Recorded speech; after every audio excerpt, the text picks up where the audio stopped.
my friends, but I'm in France. I'm just saying. Hello and welcome to Arts 24. It's time for our weekly look at French cinema, and for that I'm joined by Manon Cargent. Hi Manon. Hello.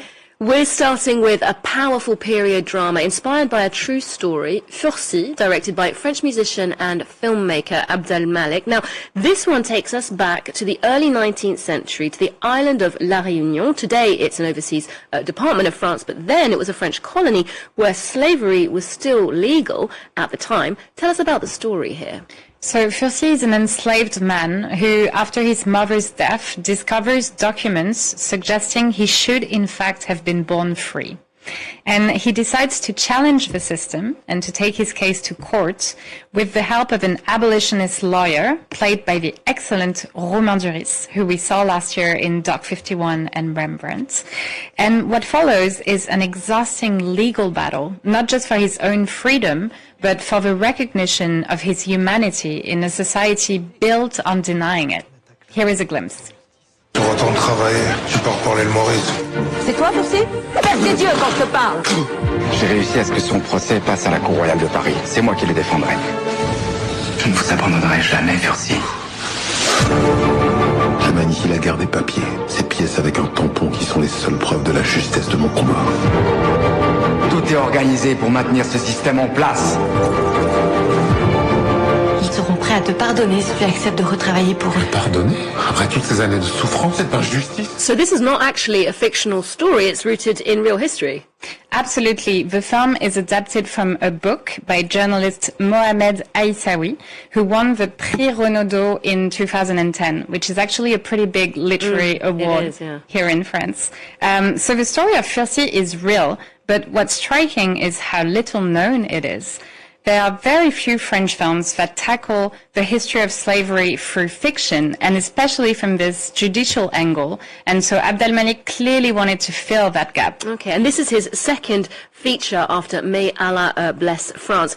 But Abdel Malik is best known here, I guess, as a writer and musician. Does that come through in the film? Very much so. There's a strong sense of rhythm and a deep attention to language and silence. And the film opens with a powerful song by Daniel Waro, a legendary singer from La Réunion. And that choice is highly symbolic because for a very long time it was forbidden to speak or to sing in Creole language. And so here the voice truly becomes an act of resistance. Wow. And overall then, how did you find the film? Well, I have to say it's a hard film at times. And to give a warning to the audience, the violence of slavery is not softened. But it's very moving and it's necessary. It really forces us to look at a part of French history that's often kept in the shadows. Does sound necessary indeed. The important thing is to be realistic. We all like you here, you know that. But you're a nigger, and a lawyer is no realistic goal for a nigger. But why Mr. Ostrowski? I get the best grades in class. I got voted class president. I want to be a lawyer. Now, They were some of the first black law students at CU, but their names had been lost to history. Names like Franklin Anderson and Della Parker. CU law librarian Rebecca Shoddy is on the case. We met in the rare book room. Rebecca, nice to meet you. Nice to meet you too. Shall we start with Della? Tell us about Della.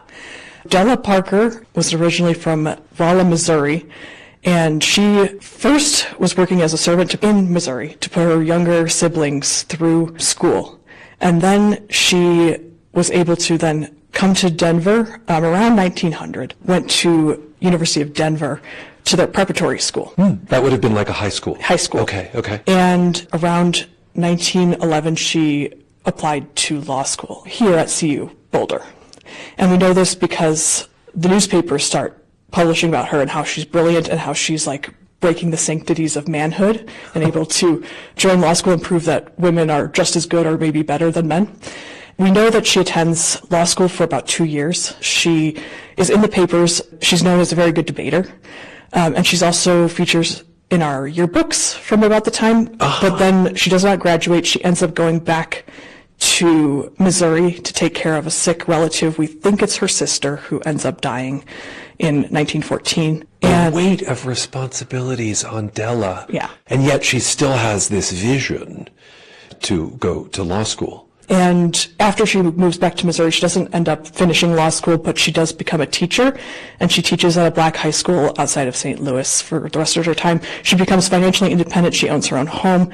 She retires from teaching. In Missouri. Okay, so 2 years at CU Law. And how much of what you just told me are facts that you unearthed as part of this project? Almost all of this is actually unearthed by the CU Heritage Center.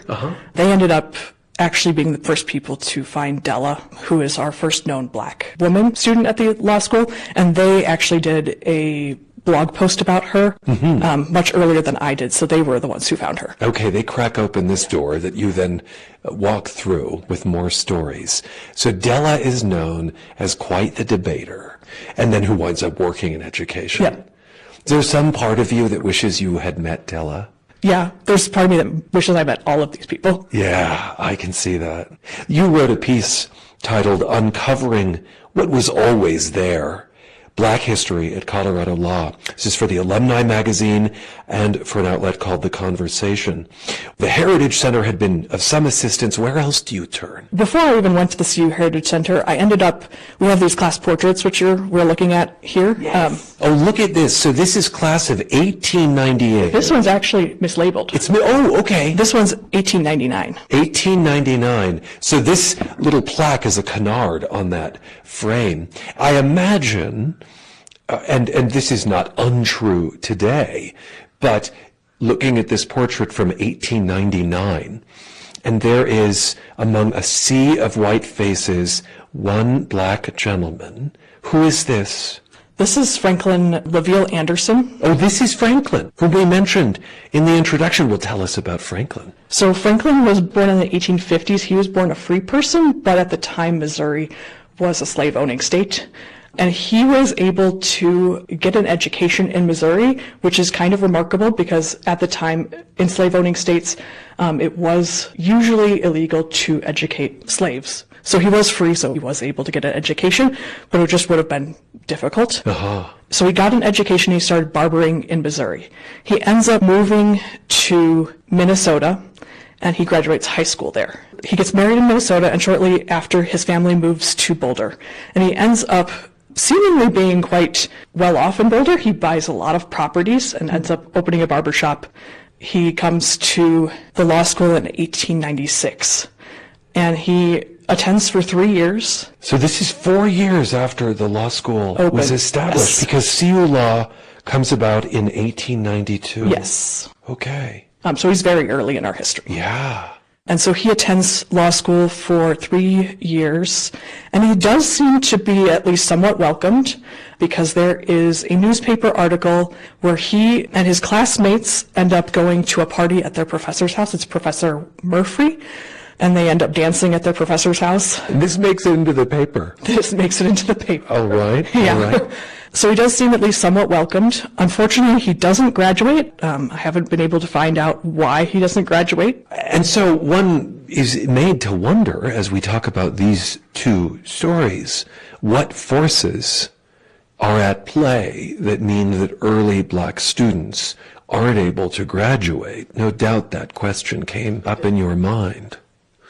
Is there perhaps a graduate you'd like to tell us about?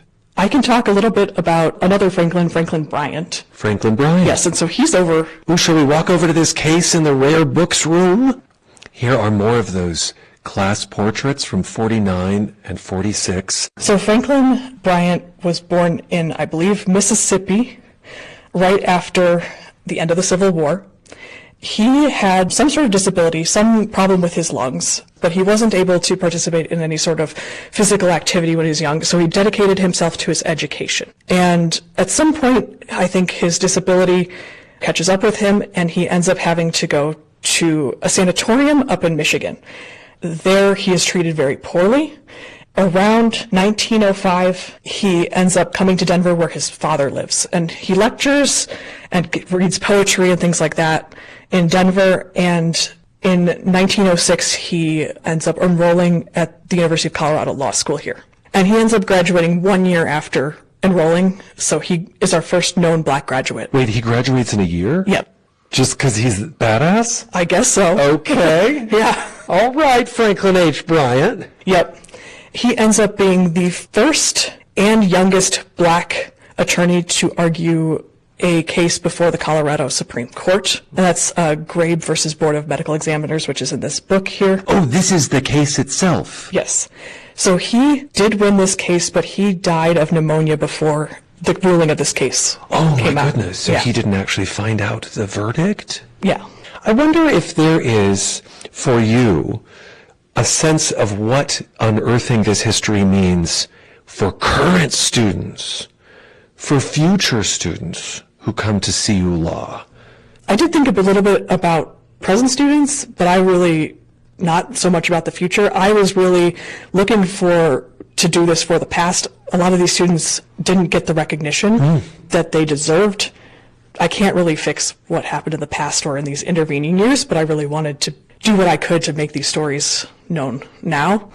Part of this work that's been really impactful for me is trying to show that these people haven't been alone.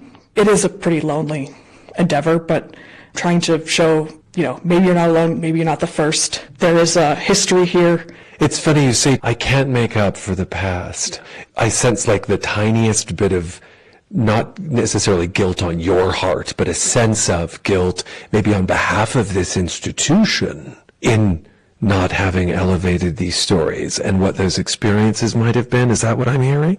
I do feel like this institution has, with these stories, some amazing students. Yeah. And I do feel somewhat sad that before I did this research, they didn't realize that these students existed, or that they have some amazing graduates that they just didn't know about. Yeah, treasures in their history. Yeah. Hey, thank you so much for telling us these stories and sharing the research with us. You're welcome.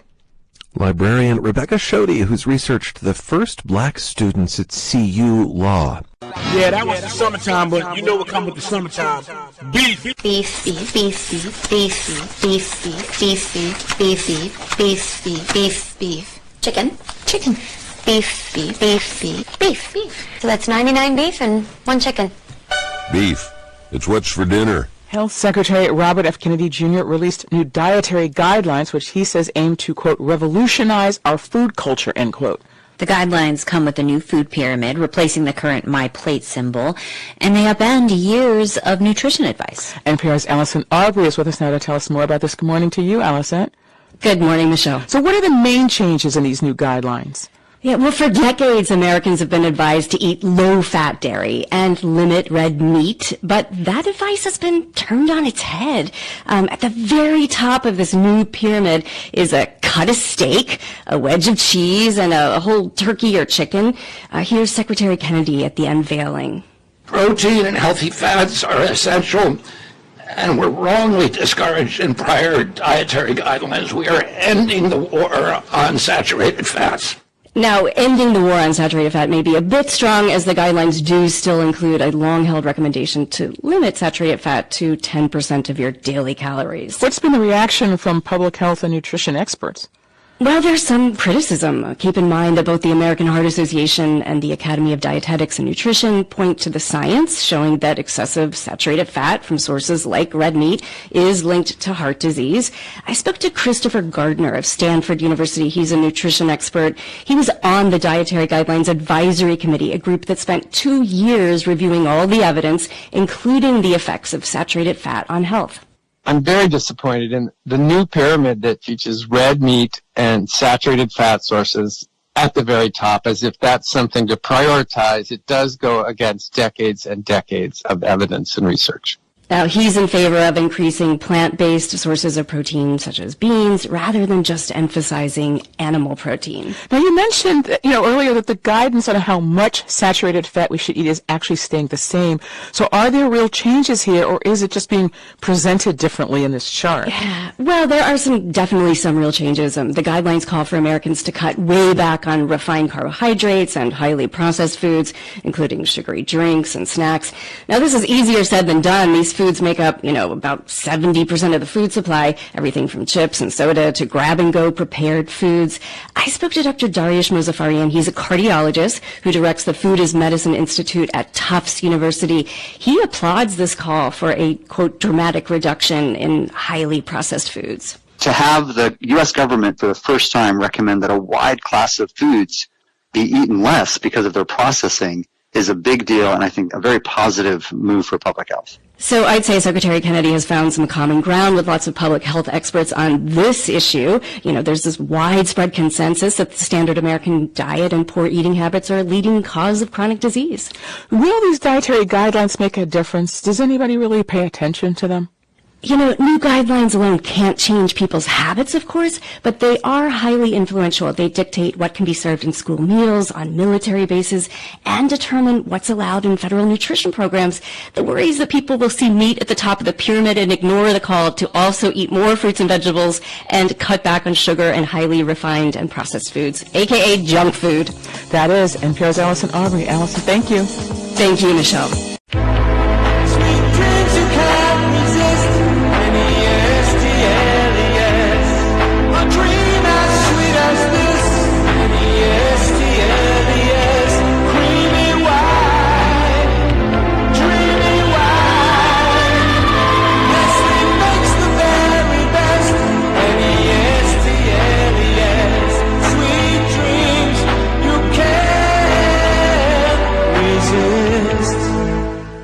Moving on to our final story. A major baby formula recall is now hitting Africa. Nestlé has expanded global product warnings over fears of toxin contamination. And that recall is raising the alarm about infant nutrition for millions of families across the continent. Egypt, Ethiopia, Namibia, Eswatini, and South Africa are among the countries affected in the continent. Officials say multiple batches of baby formula are now being pulled from the shelves, and parents are being urged to check product codes immediately. Nestlé says it is recalling select batches. The concern is possible contamination with cerulide, a toxin that can cause nausea, vomiting, and stomach cramps. Health authorities warn symptoms can appear within just 6 hours of consumption. African regulators have moved quickly. In South Africa, the National Consumer Commission says the affected products were sold locally and exported to Namibia and Eswatini. They are urging customers to return it to the place of purchase for a full refund. Meanwhile, in Ethiopia, the Food and Drug Authority has issued its own warnings. Officials say the product was not registered by the authority but had been allowed on sale. Parents are being urged not to use the affected batch and to return it immediately to retailers. Egypt has also ordered a precautionary recall of the affected batches, with officials urging parents to dispose of the products safely. Nestlé insists that there have been no confirmed cases of illness linked to the baby formulas, while they are blaming the issue on an ingredient supplied by a third party and are promising full refunds to customers. But the scale of this recall is significant. Authorities in at least 37 countries across Europe, Africa, Asia, and the Americas have issued warnings.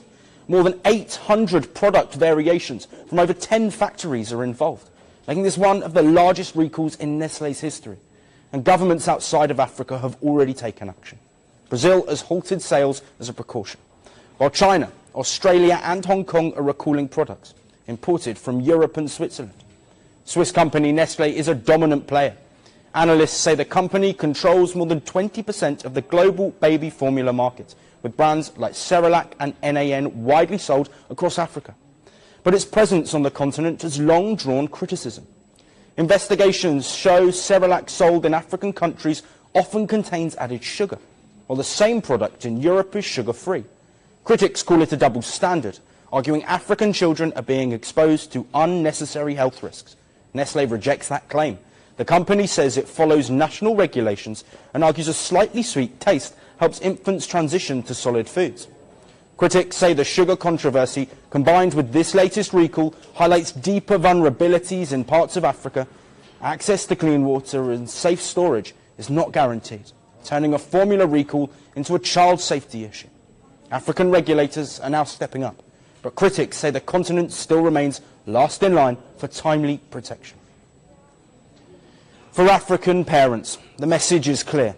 Check your shelves, return any affected formula, and stay alert for Nestle. The crisis is global in Africa. It hits communities where food safety concerns run deep and confidence in imported products is fragile. The Delectable Negro: Human Consumption and Homoeroticism Within U.S. Slave Culture, by Vincent Woodard. Before we move to our next story, let me ask you this. What if the food you eat every day is not as safe as you think? What if the chemicals added to keep it fresh are slowly harming your body? We're not the ones saying this. 2 new scientific studies are out and they're raising some serious concerns. They link food preservatives to a higher risk of cancer and diabetes. Preservatives are chemicals added to food to stop it from spoiling and to make it last longer. You find them in almost all packaged foods, from ready-to-eat meals to sauces to breads and soft drinks. These are foods millions of people consume every single day, which is why the findings are concerning. Scientists are now calling for a re-examination of how these preservatives are used in our food. Here's a report. Think about what you ate today. Bread, sauces, ready-to-eat meals. Foods meant to last longer. Now scientists are asking a difficult question. Could the chemicals that keep food fresh be quietly harming our health? 2 major new studies from France suggest they might. The research links several commonly used food preservatives to a higher risk of cancer and type 2 diabetes. The findings have triggered concern among public health experts and calls for closer scrutiny of what goes into everyday food. The studies were carried out using data from the Nutrinet Santé project. It is one of the largest nutrition studies in the world. More than 100,000 adults were tracked for up to 14 years. Researchers compared what people ate with their long-term health outcomes. This was not a laboratory experiment. It was an observational study. That means it cannot prove cause and effect, but it can reveal patterns, and some of those patterns were striking. In the cancer study, researchers examined 17 preservatives individually. Most showed no link, but several stood out. Sodium nitrite, often used in processed meats, was linked to a higher risk of prostate cancer. Potassium nitrate was associated with increased risks of breast cancer and overall cancer. Potassium sorbate, found in baked goods, cheeses and sauces, was linked to higher breast cancer risk. So were acetates and acetic acid, commonly used in preserved foods. The second study focused on type 2 diabetes. It found people with the highest intake of preservatives were nearly 50% more likely to develop the disease. 12 additives were linked to increased risk. These include preservatives found in bread, fizzy drinks, processed meats, and packaged snacks. Scientists say these chemicals may affect the body in several ways. They could disrupt gut bacteria, trigger inflammation, or interfere with metabolism. But they stress the science is still evolving. Experts are careful with their words. They say the increased risks for individuals are modest. But at a population level, they could matter, because these preservatives are everywhere and consumed daily by millions. The researchers are not calling for panic or for people to eliminate such foods overnight. They are calling for a re-evaluation of how preservatives are regulated and how widely they are used. Health experts say the findings reinforce existing advice. Eat more fresh food. Limit ultra-processed products and read labels carefully. For now, the message is that of caution. These studies raise concerns. They do not deliver final answers. More research is needed, but they have reopened a debate about what convenience might be costing us and whether keeping food fresh longer could be affecting our health in the long run. I sure am hungry. Millions of Americans are expected to lose federal food benefits in the next few years as states implement new Republican requirements for SNAP. But for many who need this food, hunger is not political, it's visceral, and the health effects can last for years. Karen Brown of New England Public Media reports. How many items do you say? Marilyn Vargas is pushing a grocery cart at a food bank in East Hampton, Massachusetts. So I have a pack of breast chicken, cookies, Cheerios. Her household of 6 needs this food. She says their only income is her disability check, and when the federal government delayed November's SNAP benefits during the shutdown... Yes, I was very worried, because I don't get enough money. Fresh in her mind is the time before she moved to this area, when she couldn't afford any food because transportation to her job fell through. I felt terrible. I was crying. I was desperate. The only food I had, I gave it to my kids. This is what hunger looks like in the U.S., says Mariana Chilton, a UMass Amherst public health professor. It's not the stereotype that many people imagine. They think, oh, there couldn't possibly be hunger in America because the way that we know that exists is because children have distended bellies and flies in their eyes or look visibly malnourished. In reality, Chilton says, hunger can show up in many ways, like school kids' behavior. They can't focus. They may be more likely to get in fights with their peers or not be able to listen. In babies, she says, even short-term hunger can affect the brain. They're growing hundreds of neurons a second and need fuel to interact with the world. Even just 1 or 2 days of reduced intake is going to affect their cognitive, social, and emotional development. Mary Cowie is a retired teacher in Western Massachusetts. She can attest to the lasting scars of hunger. Cowie grew up on Long Island in a family of 10, with only her father's salary as a teacher. She says they survived largely on potatoes and surplus shark given to them by a local fisherman. We were glad to have the shark and potatoes because there were some times when we didn't have the shark and potatoes. She remembers the pain of an empty belly, jealousy over classmates' lunches, and competing for food at the table. It was not uncommon for my sister to reach over and take something off my plate. So we learned to eat really fast. Only the youngest siblings got milk, and Callie remembers getting her first school physical in 4th grade. And I remember the nurse letting me read the scale, when you'd push the thing across, and it was 40 pounds. She was 9. Callie is now 65. After a series of broken bones, she was diagnosed with severe osteoporosis. She blames an early lack of calcium. Her bones are so brittle, her doctor says another fall could disable her. And even though she hasn't gone without food in decades, Callie still describes herself as an opportunistic eater. When she sees food, she eats it. There's this mentality of in case there's not food tomorrow. For me, that never went away. Conservative politicians often claim fraud in the SNAP program as a reason to limit benefits. Marilyn Vargas, leaving the food bank with a full cart, has another theory. I don't think they've never been hungry, exactly. Especially Trump, he's never been hungry, because his father was rich. In 2023, 13% of American households were considered food insecure by the U.S. Department of Agriculture. There is no public data after that because the Trump administration has canceled the annual survey. For NPR News, I'm Karen Brown in Western Massachusetts. This story comes from NPR's partnership with New England Public Media and KFF Health News. A lot of poor people were affected too. A lot of just regular working class families were affected too. And a lot of those families found out the week of the fires that they lost their health, not their health, their fire insurance. But either way, Luigi is like, you're welcome.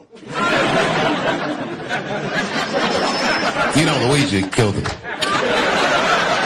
A year after wildfires began sweeping across Los Angeles County, many homeowners are just starting to recover.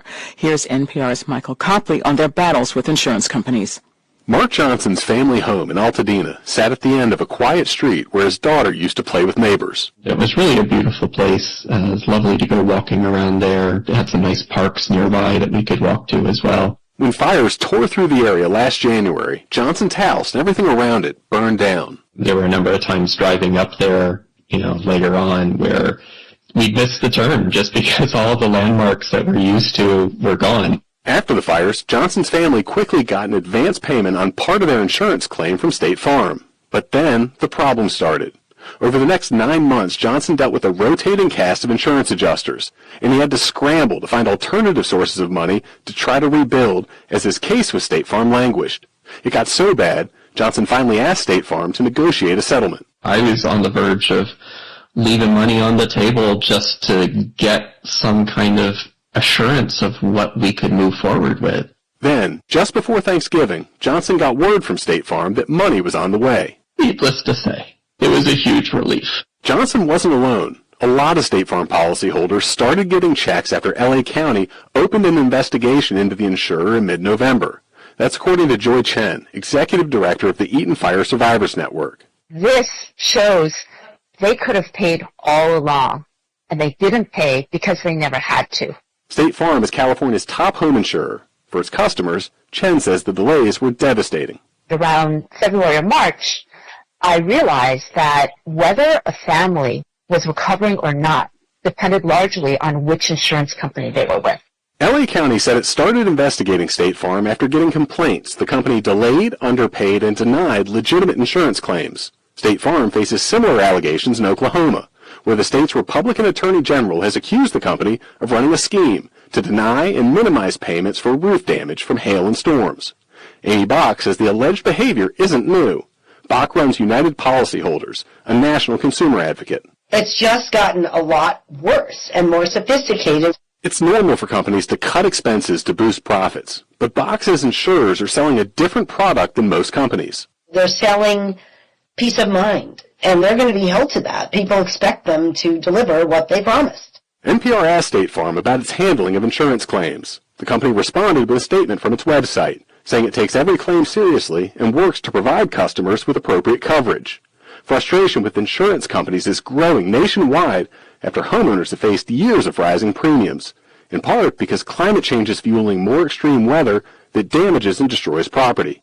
In Texas, Democratic State Representative Mahela Plisa said on a recent call with reporters that families struggling to pay for home insurance routinely have their claims denied. That's not insurance, that's extraction. That's a system that's designed to pull maximum dollars out of Texas pockets and providing minimum protection when disaster strikes. American Property Casualty Insurance Association, an industry group, said claims are most often denied because damage is below the deductible, or because damage isn't covered by the policy.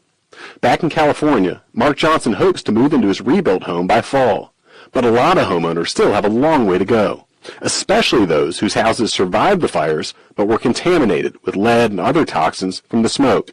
And Chen worries last year's disaster will further weaken the state's home insurance market. We can't be assured of being able to buy or renew our insurance coverage. Even if homeowners can get coverage, Chen says there's no guarantee companies will pay after the next disaster. Michael Copley, NPR News. I'm getting in the elevator, and these two high school white boys tried to get on with me. And I just dove off. I said, y'all ain't killing me.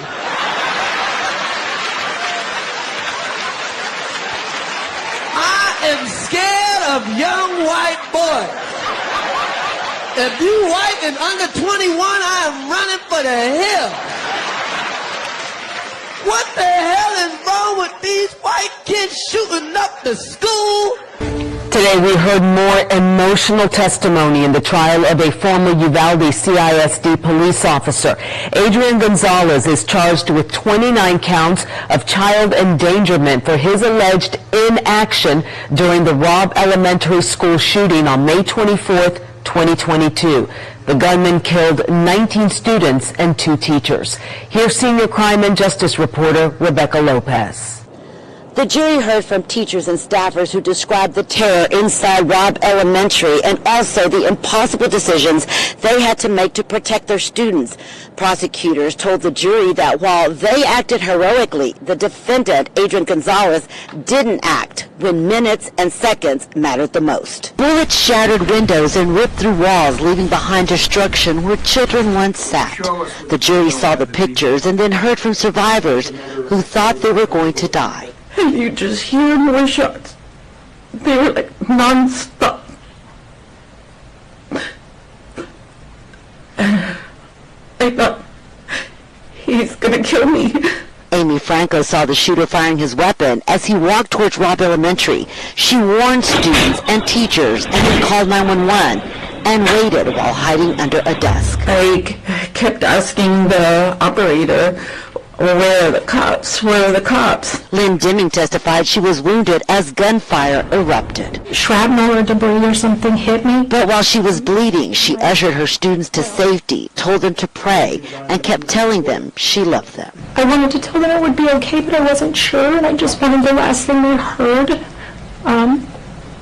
was that somebody loved them. Nicole Osborne said she crawled on her belly to get to her students who were crouched in a corner and told of how one little boy tried to protect her. One of my students, after I got under the curtain, I was laying on my stomach, and he crawled onto my back and laid across me and rubbed my arm. Prosecutors wanted the jury to hear while all the teachers and students who were unarmed risked their lives for each other. Adrian Gonzalez, a trained officer with a weapon, didn't act to protect them. It haunts me to this day. Adrian Gonzalez's defense team says they'll prove that he never saw the shooter, so he couldn't stop him. They also say that later he helped rescue students through classroom windows. More testimony is expected for at least another week.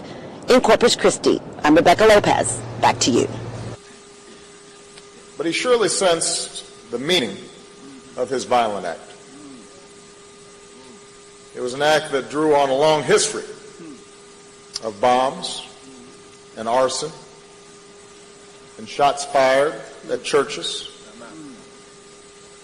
Not random, but as a means of control.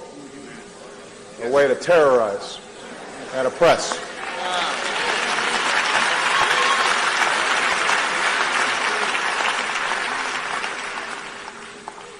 An act that he imagined would incite fear and recrimination, violence and suspicion. An act that he presumed would deepen divisions that trace back to our nation's original sin.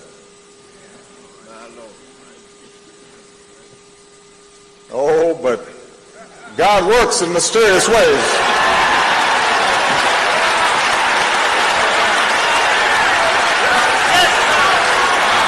God has different ideas.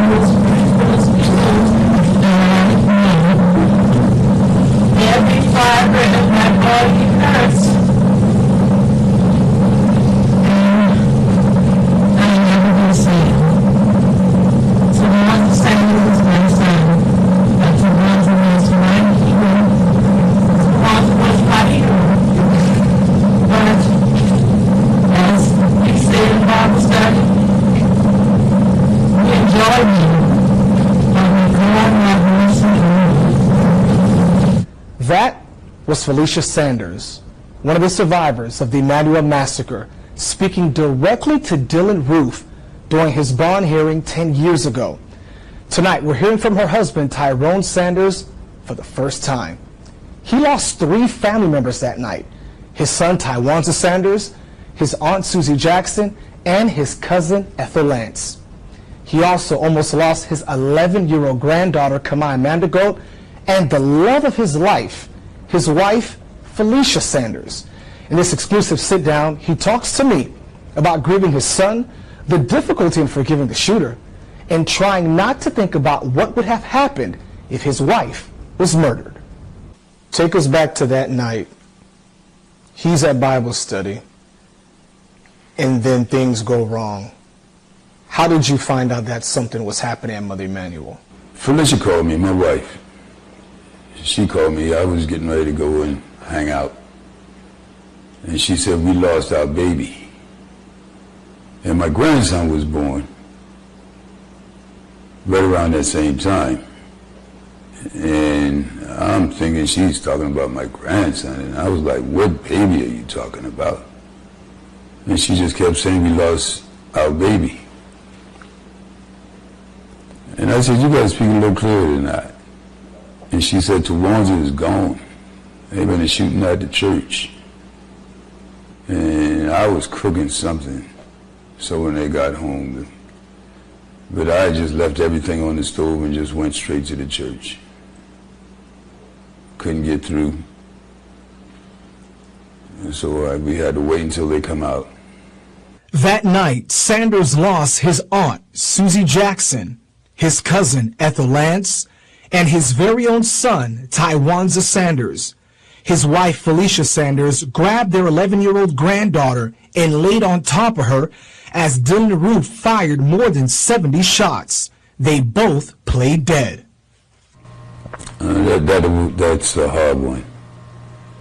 I don't know what I might have done. I almost went out there and did something crazy. I grew up not wanting anybody to do anything to me. If you did something to me, I wanted to do it back to you. But I learned how to control my temper when I was around 30 years old. So if I was a whole lot younger, ain't no telling what I might have done. For those who don't know, tell us about your son, Tywanza. Tywanza was an energetic child.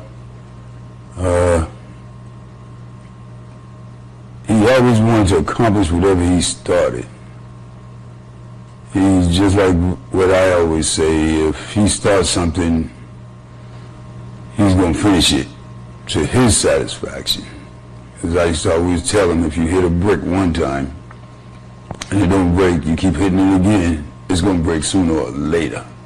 It's hard every day because I think about my son all the time, because actually when he was growing up, he would go boating with me, we would go boating, he would slip off the back of the boat. We was always arguing. And, no, we don't call it arguing, I guess you could say debating.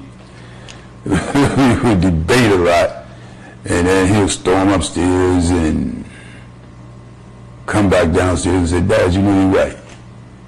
And the last couple of years of his life, he would travel with me to homecoming, to my fraternity's conclave, tournaments, and I missed all of that. I just miss my son. Sanders tells me starting Camp Wanza is a fitting tribute for his son. The impact of his demise has brought us to open up Camp Wanza, because that's what he used to call his camp when he was trying to teach his little cousins and nephews. There has been, since the murder of Mother Emanuel, the focus on forgiveness and forgiving. Where are you in that journey? Since slavery, they were hanging out people and expect for the families to forgive, which they forgave to save their lives and save other lives.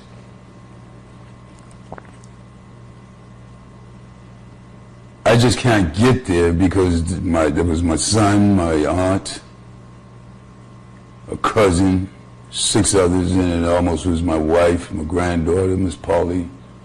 Sanders never refers to Dylan Roof by his name, but shares his thoughts about him murdering his son. Since he's looking for clemency, I wish they would make you a paraplegic without the ability to have any prosthetics, and that goes for anybody that commits a barbaric act. My conversation with Tyrone Sanders continues. Again, he lost 3 family members in the Mother Emanuel massacre: his aunt, Susie Jackson, his cousin, Ethel Lance, and his son, Tywanza Sanders. His wife, Felicia Sanders, and their 11-year-old granddaughter survived after playing dead. I asked Mr. Sanders to share his thoughts on South Carolina not having a hate crimes law since the Mother Emanuel tragedy 10 years ago. My thought process and analysis is that you still got a lot of those people hiding behind supremacy in some kind of way. And they've been getting away with, how would you say it? They were getting away with things for so long to other ethnic groups that they, in a sense, feel they don't want to be locked up or persecuted for the crimes that they might commit or somebody in their families might commit, as in the guy who did the thing at the church. One of their own senators, as we know, was murdered, Senator Clementa Pinckney, and many people assumed that if the law was named after him, that it would already be passed, and that's still not it. What's your response to that, saying that a senator was murdered and still they're not honoring his legacy? I'm not a racist, but the fact remains that Clementa Pinckney is black. I'm pretty sure if it was a white senator, they probably would have tried to push it through quick like.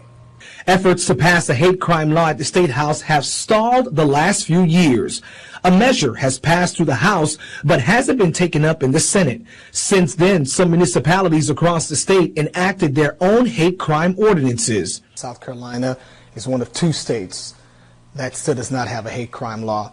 And when we asked the governor that question, his response was, "I'm still not convinced that that adds anything to our law, because every crime in my book is a crime already, and a lot of penalties that can be imposed on someone who breaks those laws." What's your reaction to the governor's take on not having a hate crime law in South Carolina? But a lot of these barbaric acts is not committed by people of other ethnic groups. These committed acts are basically being carried out by this group that wants to be superior.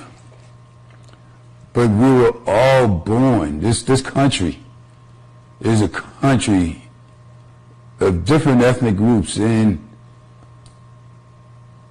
enough is enough.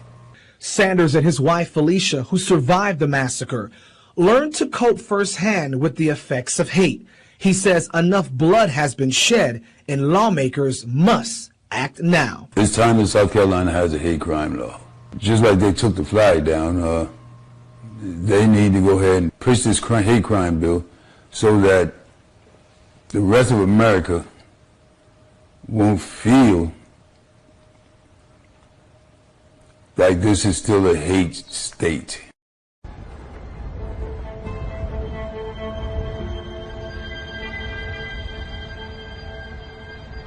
I turned the ISO up on my camera, and I have this dark photo of this flag waving, and smoke is, tear gas is coming down, and there's hardly any more people up the top. It just was weirdly over.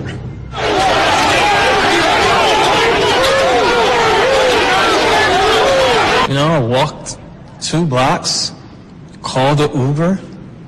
I just remember looking at who my driver was going to be, and I was so relieved that this driver was a black man. Because I really, honestly couldn't deal with any more white folks that day. I couldn't. I was just over it. It has been 5 years since a mob of President Trump's supporters stormed the U.S. Capitol to try to disrupt the certification of the presidential election that he lost. Today, a much smaller but ardent crowd of his supporters returned to the site of the 2021 insurrection, marking the first January 6th since then, with Trump back in the White House and most of those involved now fully pardoned for their actions on that day. White House correspondent Liz Lander spent the day covering the demonstration marking this milestone. Hundreds of people reenacted parts of a day that ended in violence and bloodshed. Truth matters to this group. followed by the prosecution and then pardoning of more than 1,500 participants. Officially, this was a memorial event for Ashley Babbitt, the Air Force veteran shot dead while trying to enter through a broken window in the Capitol, and 4 others who were lost that day or in the weeks after, including a police officer. Babbitt's mother, Mickey Whithoof, spoke to the crowd. So glad that people are not losing sight of the importance of that day. It's a day Congress let us down and continues to let us down. Just after 1 p.m., exactly 5 years after President Trump concluded his remarks at the Ellipse, telling protesters to fight like hell, the crowd set off for the Capitol. Among those taking part in the day's events was Enrique Tarrio, the former leader of the Proud Boys, sentenced to 22 years in prison for seditious conspiracy and other charges. Would you do January 6th over again? I know you weren't here in D.C. that day, but you were considered one of the masterminds of what happened. Would you do it again? I would definitely do everything I did again, because I'm not guilty of that crime. Again, I'm sitting here pardoned. If I told you, yes, I did it, I wouldn't face repercussions, but I'd be lying to you. You were found guilty, though, by a jury of your peers, right? Well, they're not a jury of my peers. I mean, they had bias, right? They showed bias. Outside the Capitol, they laid flowers for those who died. Among those commemorating the day was Guy Reffitt and his wife, Nicole. Guy was a member of the militia, the Texas 3 Percenters, seen here in 2021 on the steps of the Capitol being sprayed by police officers. He was the first rioter to go on trial, sentenced to more than 6.5 years in prison for civil disorder, obstruction of an official proceeding, and entering a restricted building with a firearm. So this is January 6th. These are the hostages.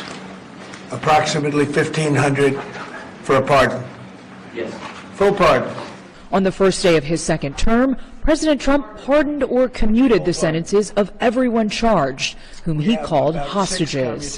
That I didn't really do anything worth what I got convicted of. That 4-year sentence wasn't justifiable. So for going and standing on the steps of the Capitol building and not going in the building, not breaking anything, not stealing anything. Not assaulting anyone? Getting assaulted by police officers that are at the top of the stairs 15 feet away and then leaving and going home. Was I trespassing? I didn't see any barriers when I got there. There was over 100,000 people on the property. Those barriers were nowhere to be seen. What happened on January 6th became a family affair. Reffitt's wife, Nicole, helped lead today's ceremony. Today is the day to honor those that died and to celebrate those Americans that stood up. Guy's arrest and conviction has also caused rifts in his family, including with his son.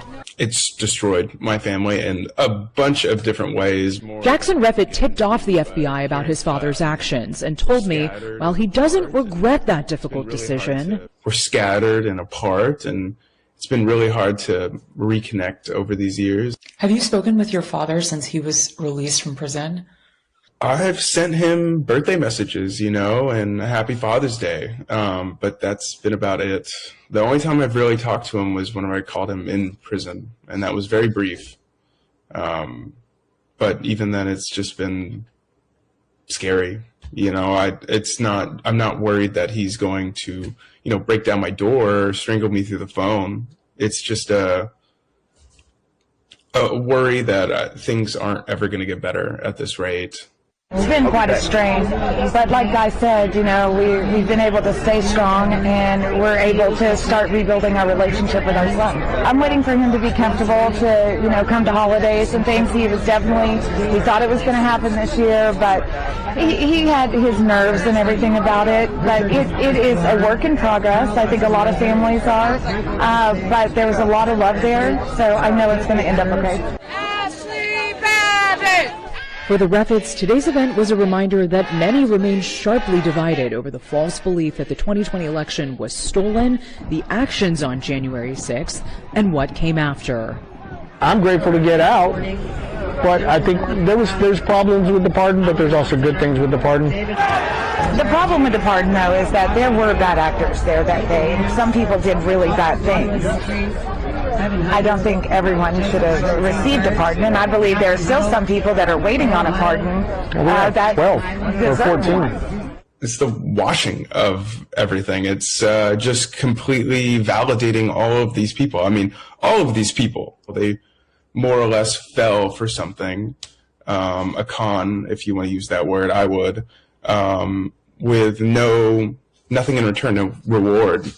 But these people have been endlessly validated with a pardon, and that validation they never really received before. Like, imagine the kind of action that a lot of these people might feel now that they've been pardoned. Let me say something that gets to the very crux of the matter, and this may be offensive for some to hear who are not on the side that we're on. White people, we have been the problem for 400 years. Say that again. Let me say it one more time for those of you who didn't hear me. White people, we have been the problem for 400 years.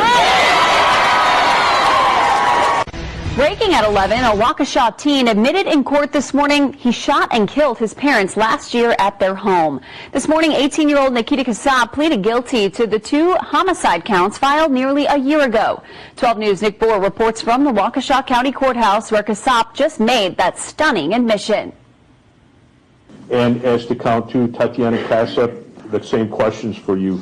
Did you take an action? Did you use a handgun to shoot her and kill her? Yes, Your Honor. Was that your intent, sir? Yes, Your Honor. You admit you committed both of these offenses? Yes, Your Honor. 18-year-old Nikita Kasab quietly admitting an almost unimaginable act, shooting his mother Tatiana and her husband Donald Meyer to death in the village of Waukesha home they all shared last February.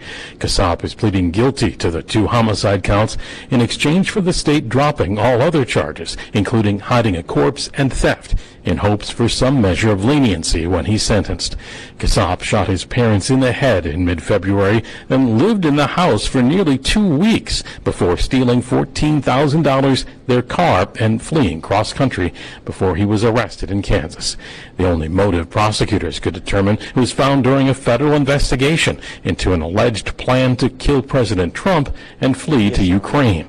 He wasn't charged federally.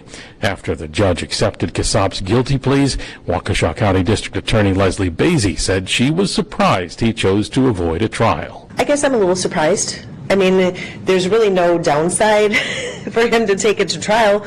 But again, I think the courts look at the fact that someone takes responsibility for what they did, and I think that's a factor that they consider at sentencing. Basie went on to say she was pleased with the plea agreement because it will spare the family a trial.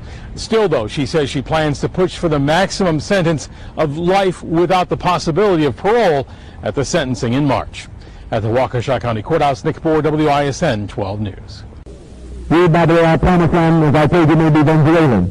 And it's interesting to note when these people run away from Argentina that they are seeking many of them haven in Venezuela.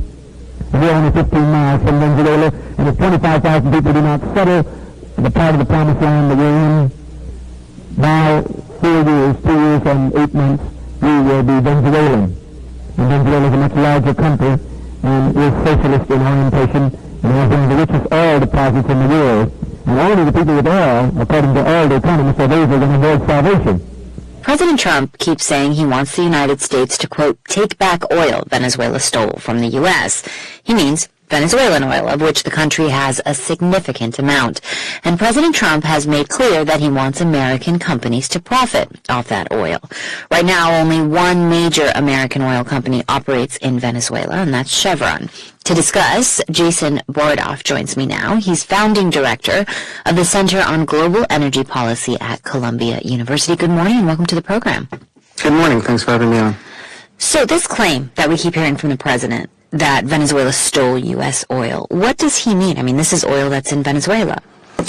It's in Venezuela. They nationalized the industry many decades ago, and then many companies, including U.S. companies like ConocoPhillips, ExxonMobil, had rights to develop that oil, but when Hugo Chavez came to power, the Venezuelan government expropriated those assets. There have been arbitration settlement claims in international tribunals made against Venezuela. Those are debts that can be repaid and reclaimed. Doesn't mean the U.S. continues to have an ongoing right to that oil, but there are companies that have claims that they have won arbitration settlements over expropriated assets in the past. Now, we hear the president say now we're going to take back the oil. What are you thinking about what that means and how it will impact global oil markets? I think in the best case scenario for Venezuela, what it would mean is that we see a stable transition to a democratically elected government that puts in place a predictable oil investment and governance framework with rule of law that encourages international investment from companies like Chevron, the sole remaining operator in the United States, to go in and invest and develop that resource that would accrue to the benefit of those international oil companies. It would supply more oil to the market, but most importantly, it would provide revenue to the new government of Venezuela that will sorely need it to rebuild what has been a quite destroyed country. There are other ways one could take that rhetoric, if you were to take Trump literally, which sort of harkens back to an early 20th century view of oil geopolitics in which great powers pursued resources through concessions or quasi-imperial control. That's not really how the global oil market works anymore, so that's probably not where we are headed. I mean, is it as simple, though, as it's being described? The president saying U.S. oil companies will just go into Venezuela, rebuild the infrastructure, and start producing. It's not simple at all. Venezuela was once a major oil producer, about 3.5 million barrels a day. The Venezuelan oil sector and the state-owned company, PDVSA, was one of the best in the world. Under C.O.W.S. and then Maduro, that set in motion a long decline amid mismanagement, corruption, and international sanctions. So the industry has been really quite deteriorated, and it would take billions and billions of dollars of investment to rebuild that. It would take several years in a sort of best case scenario. And again, that only happens if private firms have confidence in the new government, in rule of law, in the sanctity of contracts there to go and put that kind of capital to work. I mean, does that exist, a willingness to invest in Venezuela given all of the unknowns and the possible instability right now? You know, it's only been a few days, so it's hard to tell. The resource is there. There's a lot of oil in Venezuela. And we should remember, oil demand is still growing. U.S. shale production is flatlining. So companies are already looking for the next sources of investment around the world in complicated places geopolitically, like Libya or Iraq. So Venezuela might be on that list, but we're going to have to see in the coming weeks and months and years whether there is, in fact, a stable transition to a democratically elected government. Maduro being removed from power, how will that affect global oil markets? It hasn't had too much of an effect right now. If anything, it has maybe eased a little bit of concern people had that the U.S. military activity in the region might actually become a hot conflict that would affect oil infrastructure. We should remember that the U.S. has a blockade on vessels, oil tankers leaving Venezuela and going into Venezuela. So if anything, right now that's undermining Venezuela's production capability somewhat. But right now there's not too much of an impact on oil markets because we haven't seen too much of a change in the on-the-ground situation there. Jason Bordoff is founding director of the Center on Global Energy Policy at Columbia University. Thank you so much. Thank you for having me. A sensitive accusation for this administration is the theory held by many that the real reason the U.S. is so interested in toppling Saddam is control of the oil that Iraq is sitting on. What about people who say you're only interested in the Middle East for oil? What? The United States says it seized 2 oil tankers with connections to Venezuela. One that the U.S. had been pursuing for weeks since intercepting it off the Venezuelan coast was boarded in the North Atlantic between Iceland and Britain. During the chase, the ship, which is reported to be empty of cargo, changed its name and adopted a Russian flag. Before the tanker was seized, Russian naval support, including a submarine, had been on its way to escort it. The second vessel, which was carrying oil and sailing under a Cameroonian flag, was seized in the Caribbean. It's now being escorted to a U.S. port. A former Russian Deputy Foreign Minister, Andrei Fedorov, told the BBC Moscow would take the U.S. action very seriously. For Russia, it's a very important thing because if there will be attack from U.S., it will be considered as attack on Russia, and it could lead to very critical or maybe even crisis situation in relations between Russia and U.S. The BBC's diplomatic correspondent Paul Adams is following developments from Washington, D.C. and gave this update on the seizures. The first of the two tankers was the Marinara, the vessel previously known as the Bella 1. Now, this has been the subject of interest to the American authorities since an initial attempt to intercept it near the Caribbean or in the Caribbean last month. It managed to avoid being captured at that point, headed back out into the North Atlantic, where it has finally been apprehended about 200 kilometers off the south coast of Iceland, despite, it seems, the presence nearby of a Russian submarine, which was sent apparently in an effort to escort this tanker which had only in the last, 10 days or so, reflagged itself, taken a Russian flag and changed its name. So that's the Marinara. The second of the two tankers was the Sophia, seized somewhere much closer to Venezuela. I think this brings to 4 the number of vessels that the Americans have seized since early December, vessels which they say are part of a shadow fleet involved in the transportation of Venezuelan oil in defiance of American, not international, but American sanctions. And so, despite the capture of President Maduro and taking him to New York the other day, this effort to interdict and control Venezuela's oil exports continues, with President Trump, of course, saying overnight that he would be making sure that the proceeds from Venezuelan oil would go to benefit the American and Venezuelan people and would be controlled by him. Why are the Americans so determined to stop this tanker, though, Paul? It is an interesting question, Matthew. I mean, is this just a rusting, empty part of the shadow fleet that has been involved in the transportation of Venezuelan oil, or is there something else? Now, interestingly, the Bella 1, as it was then known, was initially sanctioned by the U.S. Treasury Department during the Biden administration for the alleged links of its owner to the Iranian Revolutionary Guard. And so it was regarded as having that connection in addition to any Venezuelan connection.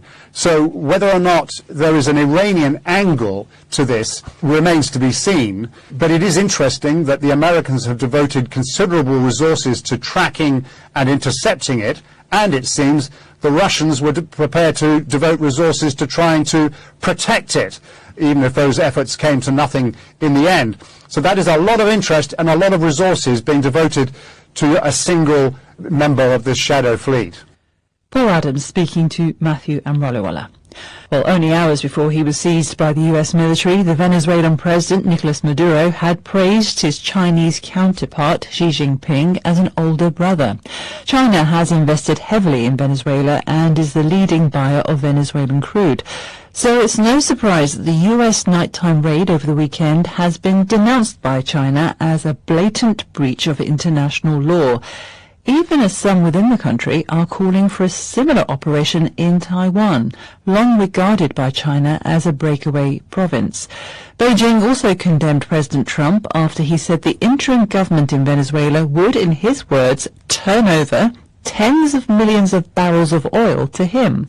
Mr. Trump says the oil will be sold to benefit both Americans and Venezuelans, but he will control the money raised. Mao Ning is a spokeswoman for the Chinese Foreign Ministry. The United States has brazenly resorted to the use of force against Venezuela and demanded that America First be applied when Venezuela disposes of its own oil resources. This is a typical act of bullying, a serious violation of international law, and a grave infringement on Venezuela's sovereignty. So, strong words from Beijing. Our China correspondent is Stephen McDonnell. Yeah, absolutely, and you might expect that, of course. I mean, there's China, the #1 buyer of Venezuelan oil, and then there are these reports that the Trump administration has been leaning on the interim leader in Venezuela to basically stop oil sales to China in favour of the US. What's more, she was asked today, the spokesperson, Mao Ning, from the Foreign Ministry that we just heard from, she was asked about the more general push from the Trump administration for Venezuela to cut off all economic relations with Russia, Iran and Cuba, as well as China. So, yeah, to China, this is, of course, a violation of international law, and the Chinese government would say the Venezuelan government can sell its goods to whoever it wants to. I mean, who is Donald Trump to come along and start demanding this and demanding that? How big a blow is this to China? How easy will it be for China to replace the oil it's no longer getting from Venezuela? And how much loss of influence is it seeing in Latin America? I mean, I think for China, it's not so much the short-term hit of this oil as much as a sort of more longer-term consideration. So they'd be thinking, well, all these years we've been trying to build up links with these Latin American countries. Along comes Donald Trump now, and he's sort of threatening not only Venezuela, but other countries as well, saying that this is our sphere of influence, we'll do what we like, basically, around here. Now, for China, the two ways they've been looking at it is, one, they're thinking, well, that's potentially problematic for us in terms of our dealings with Latin America. It also, though, does present itself with a bit of an opportunity because, of course, Beijing can then say, well, what about Asia? This is our sphere of influence. You can stick your nose out of dealings with Taiwan, the South China Sea, Japan, what have you, because we'll do whatever we want to do here. And Russia might say the same thing in terms of its invasion of Ukraine. So, in some ways, these words from Donald Trump and actions, for that matter, have been a bit of a blessing for these other countries. Stephen McDonnell. Buoyed by the success of the U.S. military operation in Venezuela, President Trump is now contemplating something that would have been unthinkable just a few years ago: taking over Greenland, a semi-autonomous area of Denmark. This could include the U.S. using its military, potentially against a fellow NATO member. This despite European leaders hours earlier issuing a joint statement rallying behind Denmark. But Mr. Trump maintains that the vast Arctic island is vital for U.S. security. Denmark's Foreign Minister Lars Løkke Rasmussen said that while the security of the Arctic region was important, the U.S. concerns were exaggerated. The image that's being drawn that there are Russian and Chinese ships right inside Nuuk Fjord and massive Chinese investments, it is not a totally correct picture, to express it very, very diplomatically. And therefore, we think it makes sense to try and have a meeting with our American counterparts in order to solve some of the misunderstandings that might be there. Our correspondent in Washington, David Willis, told us more about what the White House is discussing. The White House says that Mr. Trump and his advisers are considering what it calls a range of options in that regard, including the possible use of military force. But Wall Street Journal newspaper here says that the Secretary of State, Marco Rubio, informed lawmakers on Capitol Hill that the Trump administration would much rather buy Greenland than invade it. Well, Donald Trump sees Greenland as a potential staging post for seeing off adversaries such as Russia, and also as a potential source of natural resources, rare earth minerals, which are thought to lie beneath the Arctic ice caps of Greenland, minerals which are necessary for high-tech development and production of items such as batteries, cell phones, and so on. David Willis. So what can the Europeans do in response to Mr. Trump's threatened takeover of Greenland? Our Europe editor is Katja Adler. At the beginning, so if we look back to the first time in office, a lot of European leaders behind closed doors laughed at the idea, they really did. But after Donald Trump's controversial action in Venezuela at the weekend, nobody is laughing anymore. The Prime Minister of Denmark says that Donald Trump's threats to take Greenland unilaterally have to be taken seriously. She says if the US does go ahead with that, which Donald Trump says he's absolutely determined to do, that, she said, would spell the end of the defense alliance NATO. Now, we know that Donald Trump is not a huge fan of the defense alliance. He's spoken many times about his dislike of Europe's reliance on the United States for defense and security, and he's got promises from European leaders to spend more on their own defense.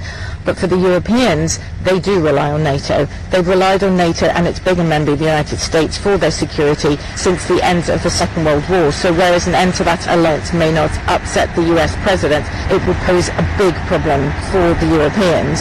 The thing is, what can they do? Well, we had a joint communique issued on Tuesday by 6 major European powers. The only ones who could decide the future of Greenland would be Greenland itself and Denmark. But Donald Trump isn't listening. Denmark and Greenland have tried repeatedly to get a meeting with Marco Rubio, the US Secretary of State, throughout last year. They've tried again, but Donald Trump seems absolutely intent. And the thing is, if we have a look at how European leaders have dealt with Donald Trump since his re-election into office, they tend to try to manage him rather than confront him. They don't want to risk his ire, and right now they really, really need his buy-in over Ukraine, because we had a very big meeting. I was there in Paris on Tuesday talking about future security guarantees for Ukraine to ensure its sovereignty after aggression with Russia ends. Listen, just touching on some real issues right here tonight, that's all. I want y'all to observe the excellence here. BX providing the Sonics, my man Minnesota.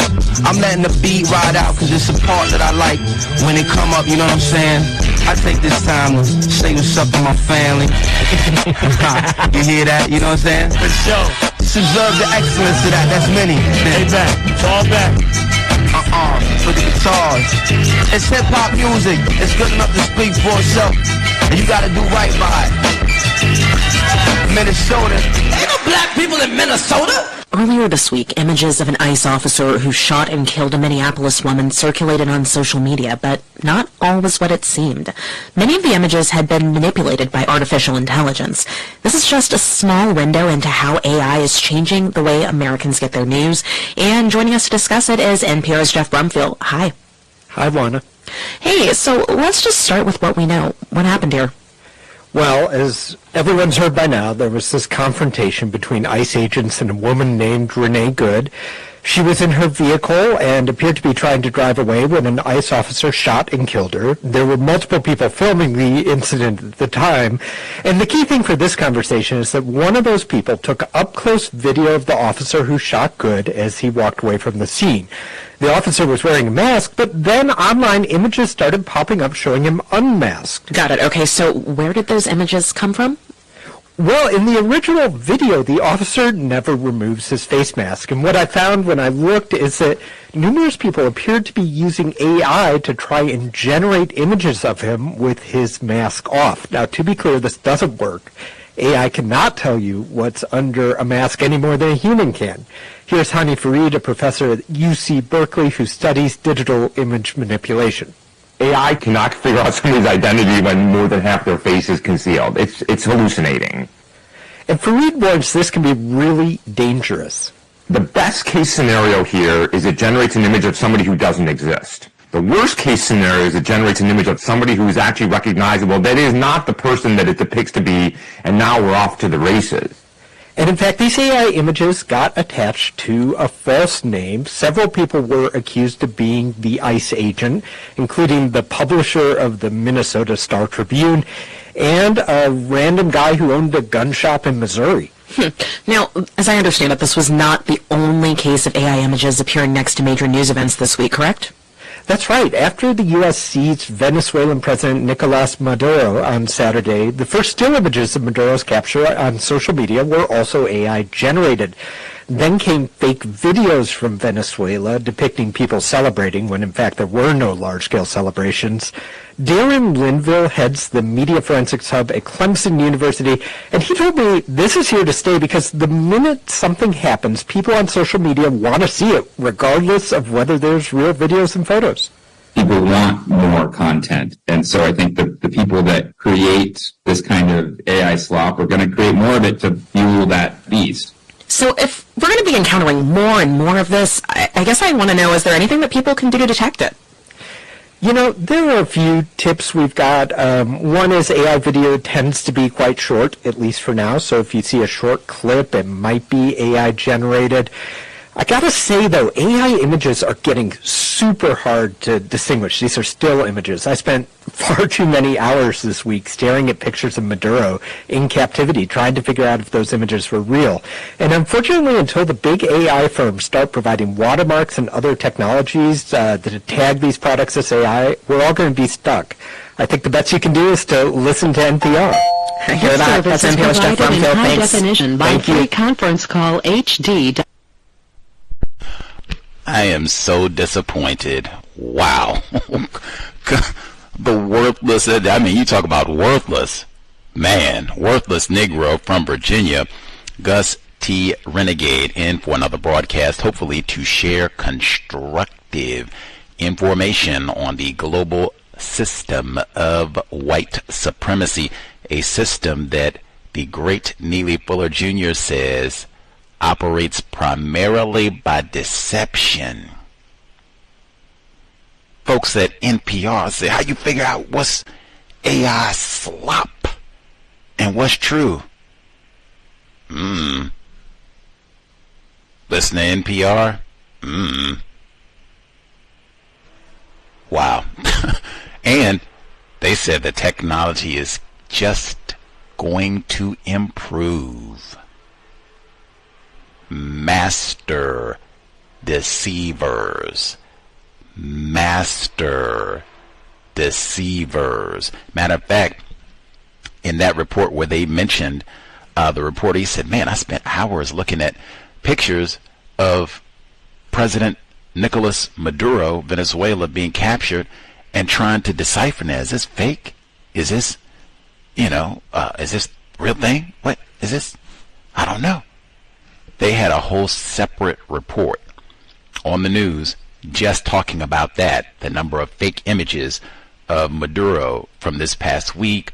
Are they real? How do you decipher? How do you know?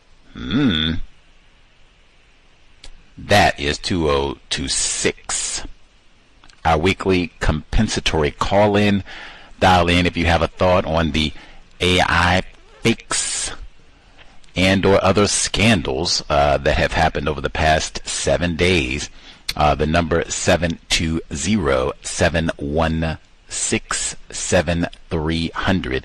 The code 564-943 pound. Press star 61 if you have commentary. Number again, 720-716-7300.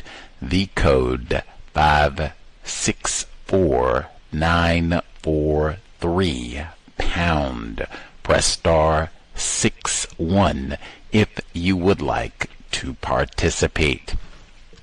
Quickly, before we get to some of the audio segments just heard, we have a brand new book in the Catherine Massey Book Club.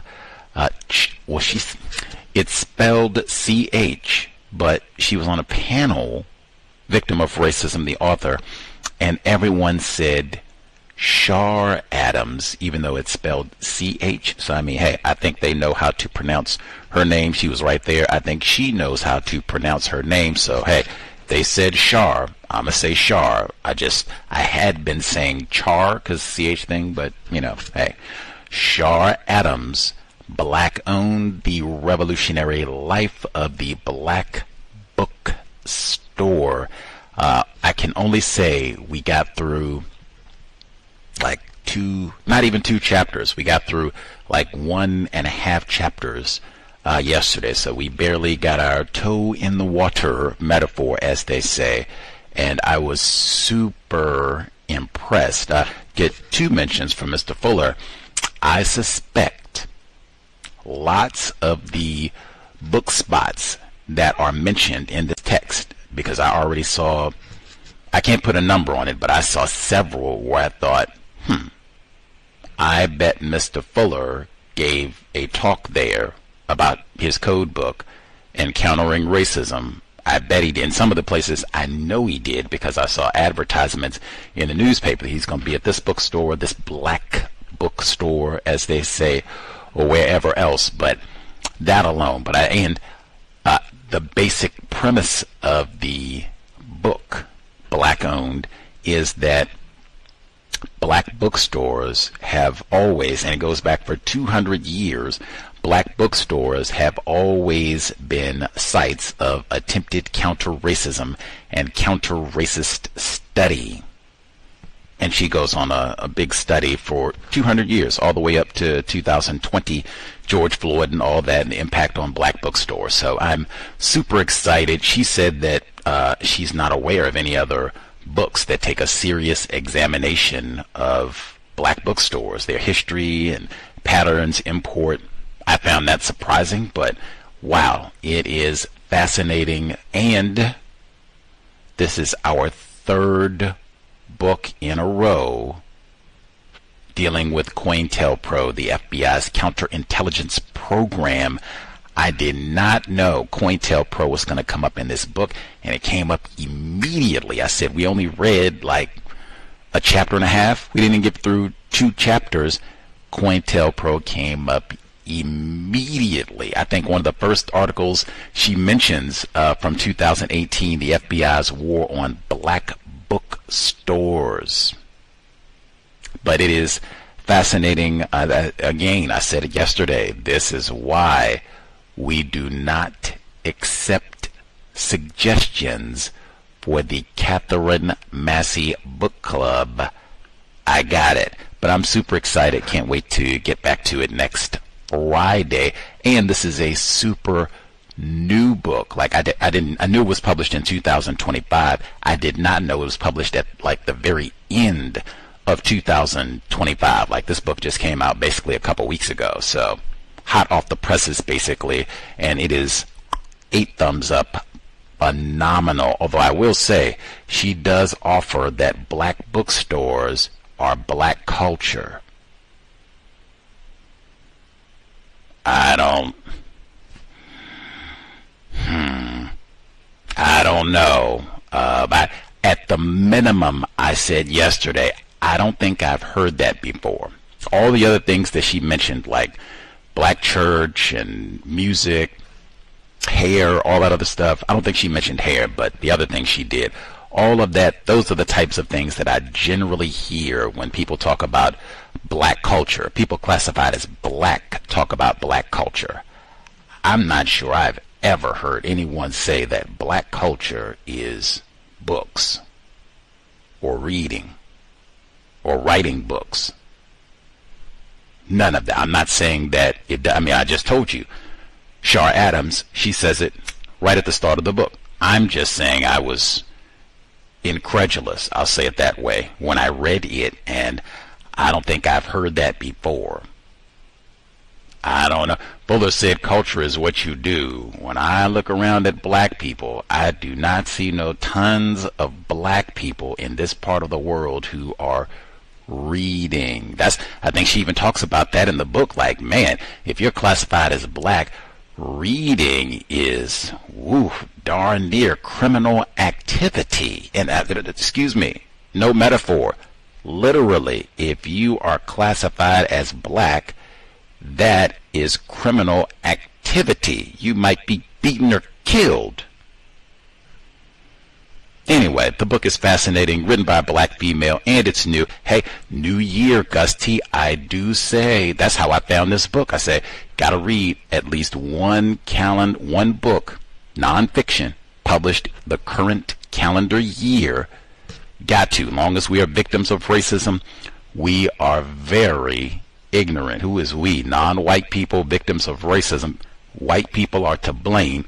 That doesn't make it any better to go about correcting. And I've said for years, I don't think non-white people grasp how many books are written about racism. The book we're reading now, that's what I mean. This book was just published, and I'm sure there have been tons of books published about racism since this book was published, and it hasn't even been out 2 months. It is the #1 topic in the known universe. We're not even talking about the books that are published in other languages. All of that to say, reading more important than watching television. Find a nonfiction book probably already some published in 2026, but find one current calendar year and read. If I had, been slack in my duties, been like, oh man, I didn't get one for 2025, Char Adams, black owned, I would have nabbed it. I could have got it right at the end of the year, and bang, that's how I'm going to be starting off 2026. I get that done, so I scratch that off, and then I go about finding my new book, so I don't wait until the very end of the year.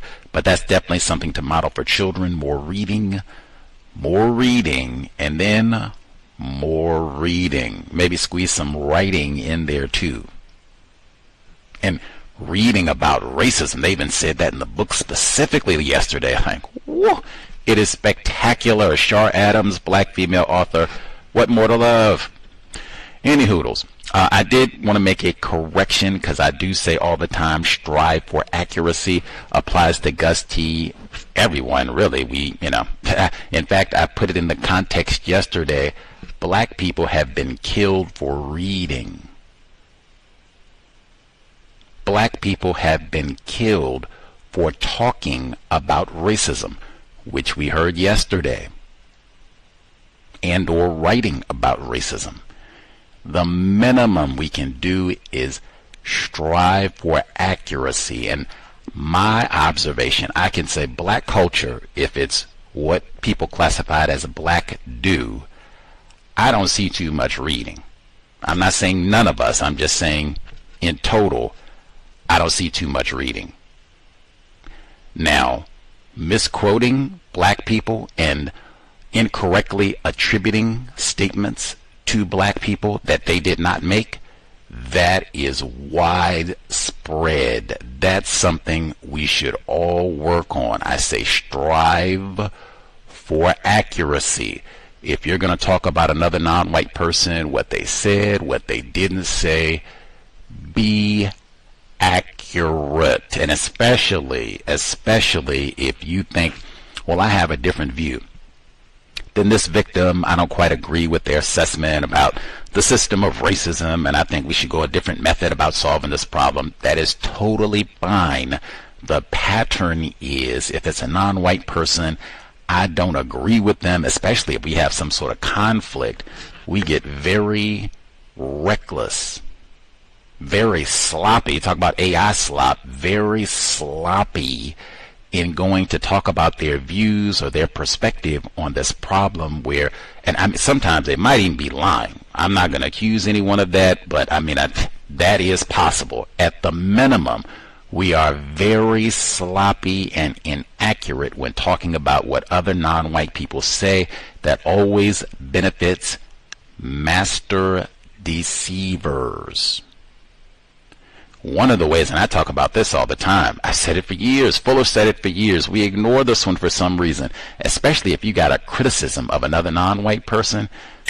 Start with yourself. It is terrible. Like, we call ourselves criticizing Leroy and Lakeisha and are totally inaccurate about what Leroy and Lakeisha said. Like I said, a lot of times I think we have so little value for other victims of racism, we just don't even invest the time to accurately, I'm at least quote what they said. I'm at accurately read what they wrote. Even if I disagree, I'm going to be accurate to what their view is. And then I can get, matter of fact, we could skip all that.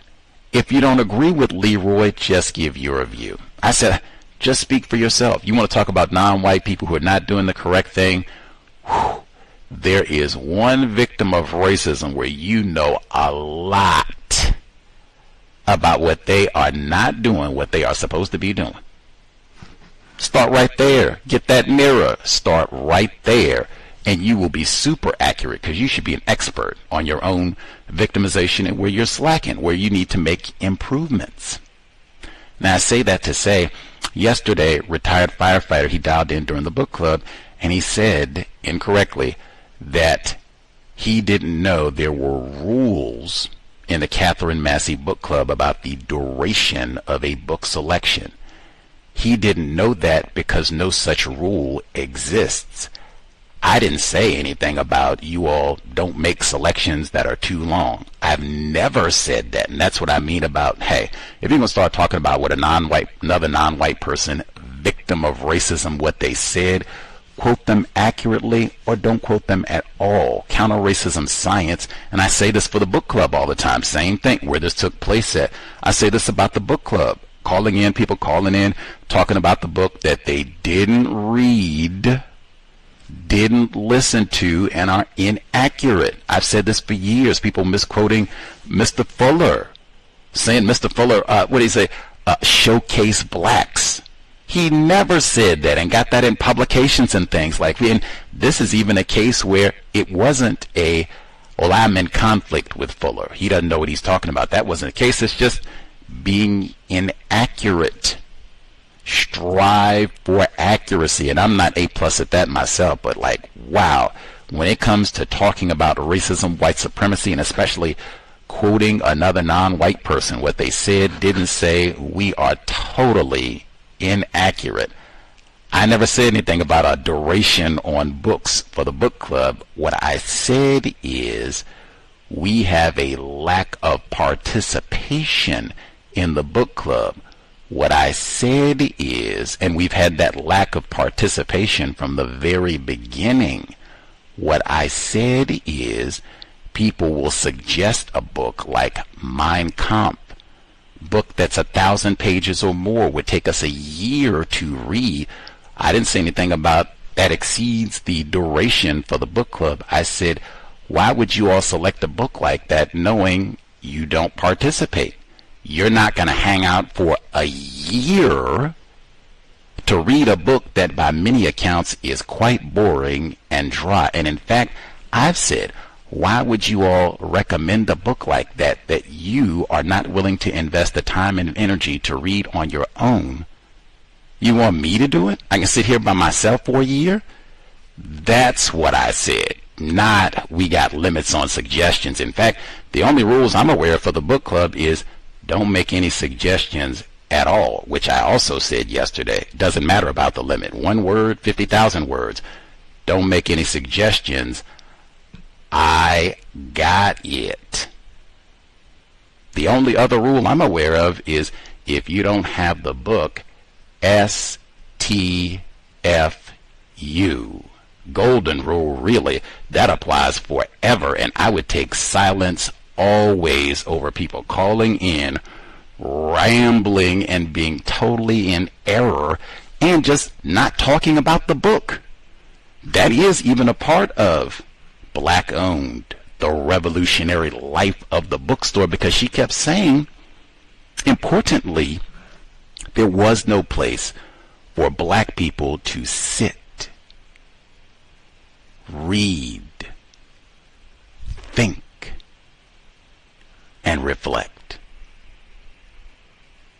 She kept saying that over and over.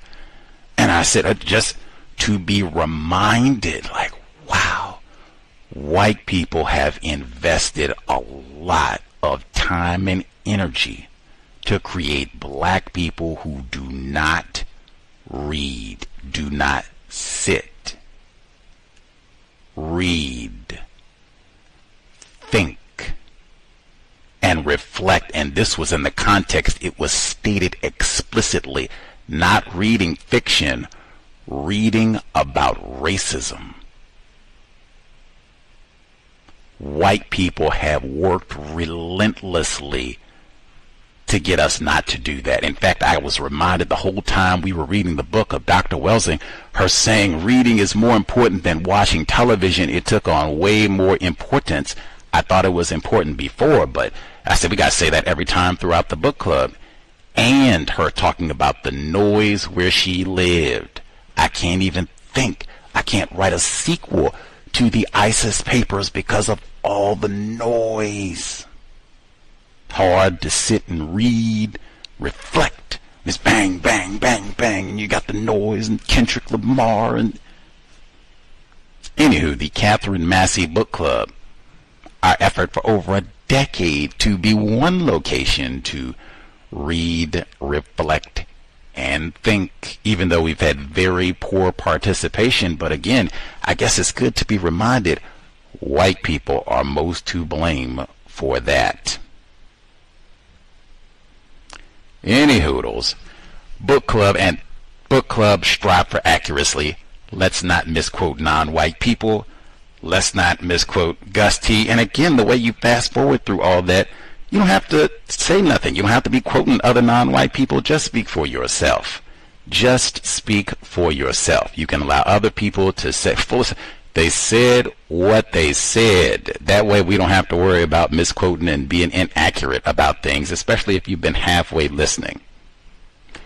Now we can get to the news reports for this week. The book is amazing. Cannot say enough. If people didn't hear about it, it just came out, so maybe people haven't heard, but wow, you should tell. In fact, Negro History Month is coming up. The only bad thing that I thought about this book was, man, it would have been, I guess, we're going to do Negro culture to read this for Black History Month, but I suspect we'll still be reading this by the time February comes, but that would be the book. I said yesterday, you need a counter-racist project, go to your library. Negro History Month is coming up. Carter G. Woodson would want us to have a copy of Black-Owned, The Revolutionary Life of the Black Book Store.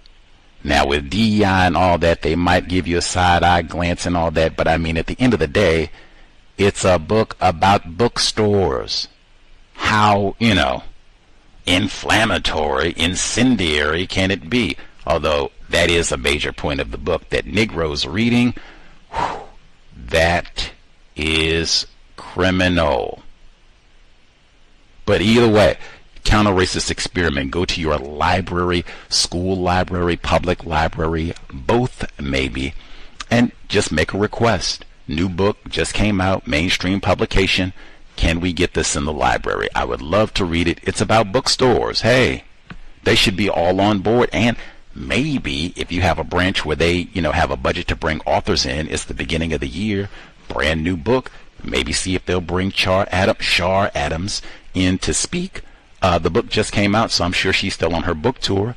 Maybe she'll drop by, sign a book, give a word about Negro, and especially if you have a black bookstore in your town, or if you did have one. Oh yeah. See if they'll get the book, maybe 10 copies of it, and then see if maybe you can get her to come and, talk about the book, do a little hour talk or something. Counter-racist experiment. The worst they can do is say no. Any hoodles. Let's see. Some of the reports that we heard. Let's see. We started. They were talking about the French film on slavery. Reading more important than watching television, but it is a global system. I guess that's one talking point. If you bump into some white people, non-white people associated with that part of the world, you can ask them, did you see that new film about the slavery thing over there and all that? Incidentally, I do not watch those types of films. My view, and especially if it's supposed to be gripping and authentic and the beating scenes, delectable Negro white people love that. That's why they got to keep remaking Roots and 12 Years a Slave that make America great again. They nostalgia really about the good old days on the plantation. But I guess if you are interested, that's a different perspective on all of that, to see the French version of Roots.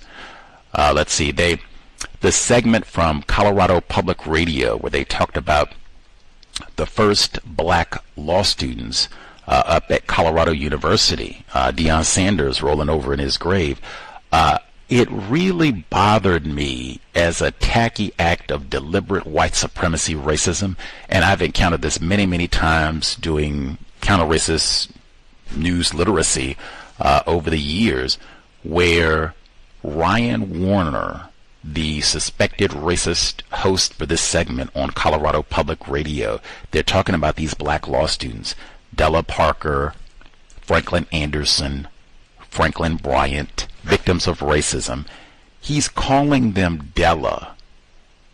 Frank, you do not know any of these black people who died 200 years ago, and I have seen where white people get really familiar with black people and just calling them on a first name basis, and it bothers me. I even see this with black people that are alive. I remember there was a report on New York Public Radio, and they were talking about New York Attorney General Letitia James, and the white person on the segment kept calling her Tish or Tisha.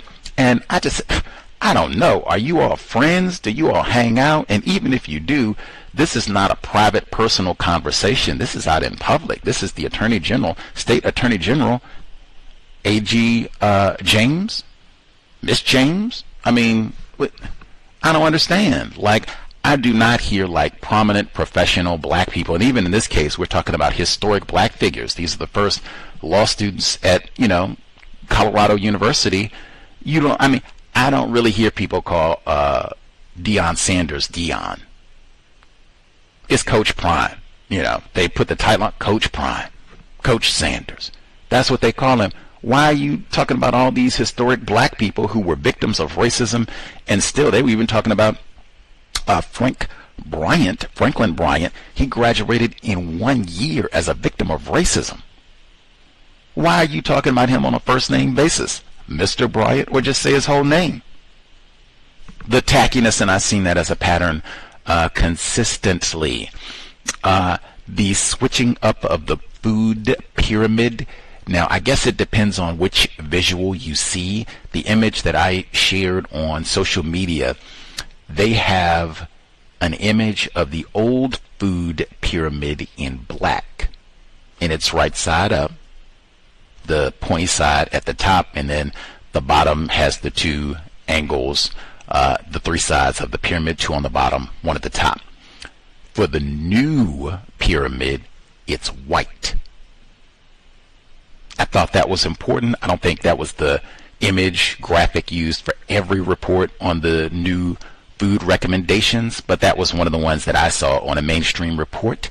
And then the new white pyramid guidelines, it had the two corners of the triangle at the top and the pointy side of the pyramid at the bottom. Now, I am not a physicist. I'm not a geometry whiz, but I thought the pyramid, you put the two angles at the bottom so that you can have the wide base for support. They've totally inverted it so it would flip over. Like, that's one that I noted. And then they talked about in the segment the new food recommendations, your eye, because the way we're trained to read, you start from top to bottom, left to right. When you go to the top left corner, the first thing you see, as they said, red meat. Looks like a big slab of a raw steak. I mean, how, really, in my view, Welsing moment can you get? Romulus and Remus. We got the wool. Just get the. It's not even cooked. It's not. They don't even, recommend that. They got the salmonella and everything else because they got, as she said, they got like a whole cooked turkey or chicken right next to it, but the beef raw. Totally I don't mean like raw where it's cooked and it's a little pink in this, and I mean totally uncooked raw. That cheese, eggs, like that's all the stuff that you see at first. So it'd be like, oh, this should be the primary thing that we're eating. Red meat, cheese, eggs, chicken, meat. That should be the primary thing that we, and then we get little veggies. They got like fruit way down now at the bottom. I mean, it is wild. But again, master deceivers. And if you can confound people about what to eat, even just looking at that, like, how often do they change the guidelines about what you're supposed to eat? That's the sort of, like, I don't think people have changed that much in terms of, oh, you should eat oh, wait a minute, you should, whoa, we got it wrong, like, come on. Now, they talked about those ultra-processed foods. I did think it was significant. They said about 70% of the food supply is of the ultra-processed variety. And the first thing they said, chips, the Funyuns, all that. I love chips like everyone else, but I mean, dang, that is not nothing to be all day, every time, just because they're on sale, you got to grab the chip. And then everything else, all the sugary snacks. They mentioned fizzy drinks repeatedly in that segment. I've said for years, like a major component of counter-racism for Chadwick Boseman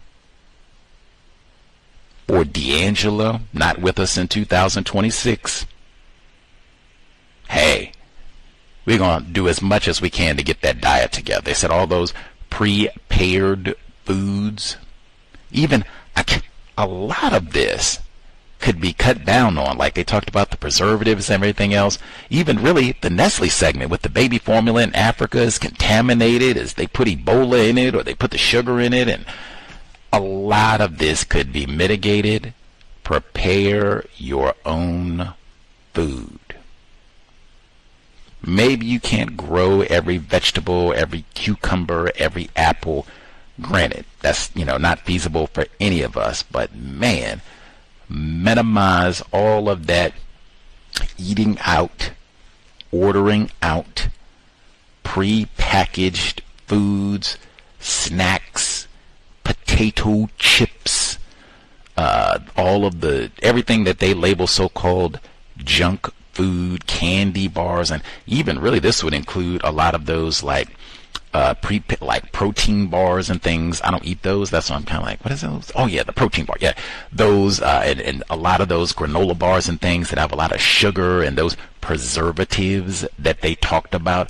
So much of that is because so much of us, we have become so detached from food. I've been saying this for years. You got a whole generation or so microwave.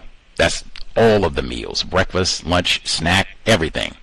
Now you got a whole generation, it's DoorDash, Uber Eats, or even you go on your phone and they just plop the food down in a cardboard box and you take it out and put it in the microwave or put it in the oven. Like, we are so detached from just, I'm going to go peel a potato, I'm going to go chop an onion, I'm going to go peel some of this garlic. Like, totally did it. Beans. I'm not saying you got to be a gourmet chef or, anything of the nature, but just, man, like if we did a little more cooking, so much of the system is set up against that, but man, like just a little more cut. I'm looking at myself, victim of racism, worthless Negro, not a billionaire by any stretch. And with the little meager bit that I do, I try and, talk about, show pictures as well, eating fruits, vegetables, try to eat a little bit better, and not doing all that eating out and everything, all that prepackaged food and plastic and everything else. Like, so much of the food sources are contaminated. I heard 3 different reports talking about it, and all over the world, and specifically wherever black people go, oh, we gonna get you delectable Negro. Even you get to the continent, the baby, like I said, breastfeeding, a lot of this, we do our own food. I've said for years, hey, we're gonna have these children. Way before we get to the bedroom, there are lots and lots and lots of conversations about food. That might mean, hey, if we eat McDonald's every day, you and your partner, that's, maybe y'all met at McDonald's eating chicken nuggets. Hey, fine, no problem.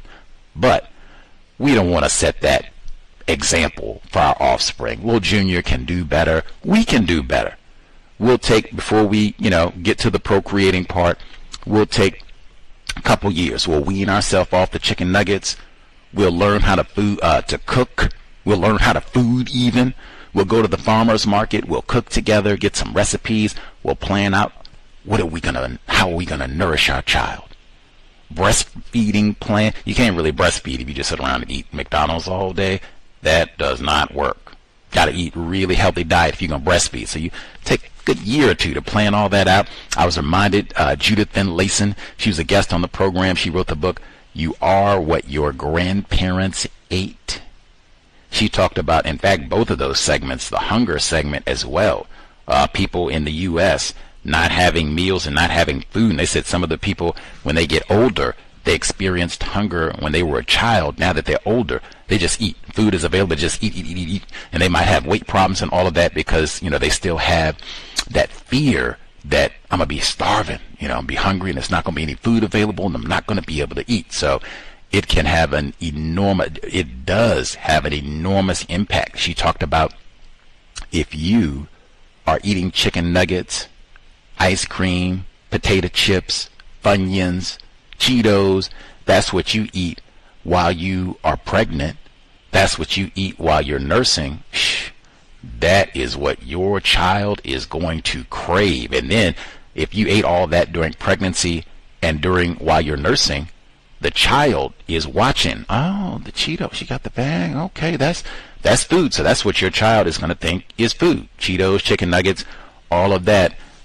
Same thing they talked about with cell phone. You can't tell your child, don't be on the phone. They see you on the phone all day long. You have to model eating healthy foods. And racists, they kind of set the same way they set it up for us to not read. They have set things up on the plantation for us to not eat quality foods. We really have to be disciplined on it, especially if you have little black people that you're responsible for, that you feed. You put the food in the refrigerator that they have access to. Oh man, that's why I said that might mean you might even have to fess up. Hey, mom, dad, we say attempted. We were miseducated about food. We told you we met at McDonald's, but we're going to do better. Did Chadwick Boseman, we loved Black Panther, Marvels. Gus T didn't, but we loved Black Panther. Chadwick Boseman ain't with us no more. All those lifestyle cancers, gastrointestinal cancers, all that food is related. And that's exactly what you tell them. That's why we don't do all that preservatives. We cook and eat together. And in there's so much to that, but that would be emphasized, getting books and reading about that. Dr. Ruby Lathan, and as much material as you can. Really take food is the counter racism. Take that seriously. Even to a degree, it might even be as simple and boring as, hey, read lots of constructive nonfiction books about racism and other constructive nonfiction material. Eat healthy foods so you can take the best care of yourself that you can while learning about the system of white supremacy racism and staying safe. While white people, it might be end stage white. Just look at this week. Just look at this week.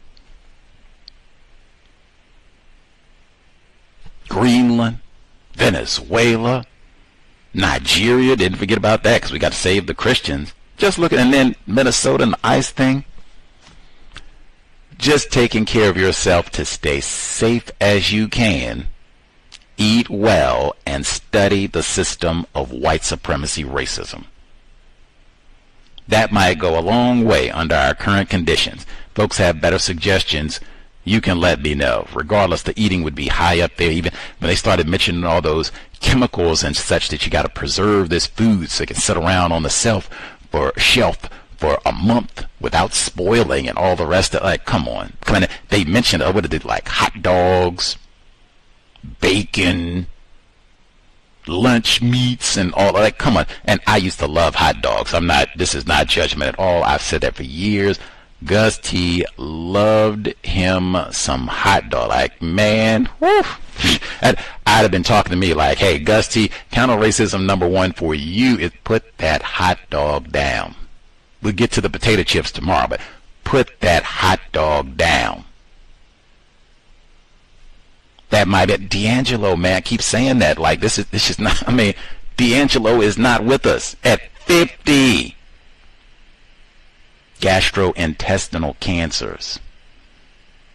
Food would have to be front and center for people classified as black. Let's see. You are what your grandparents ate. You can go back and give that one a listen as well. Let's see. I did have to say real quick, though, that report from NPR about the starving people in the U.S. apparently being hungry. She said people don't often think of people being hungry in the U.S. You think of people that are starving or hungry, and it's, little children with distended bellies and flies in their eyes. You mean, only time you think of someone who is starving, they got to be Africans? What? Wow. Like, we don't have no starving Ukrainians. That don't exist, right? They don't have no poorly fed Appalachians. They don't. No. The only people that are starving right now is the niggers, them dark black children that we need to adopt. Come on. Other than the ones in Nigeria, we're going to bomb them, but everybody else, they are the only folks starving.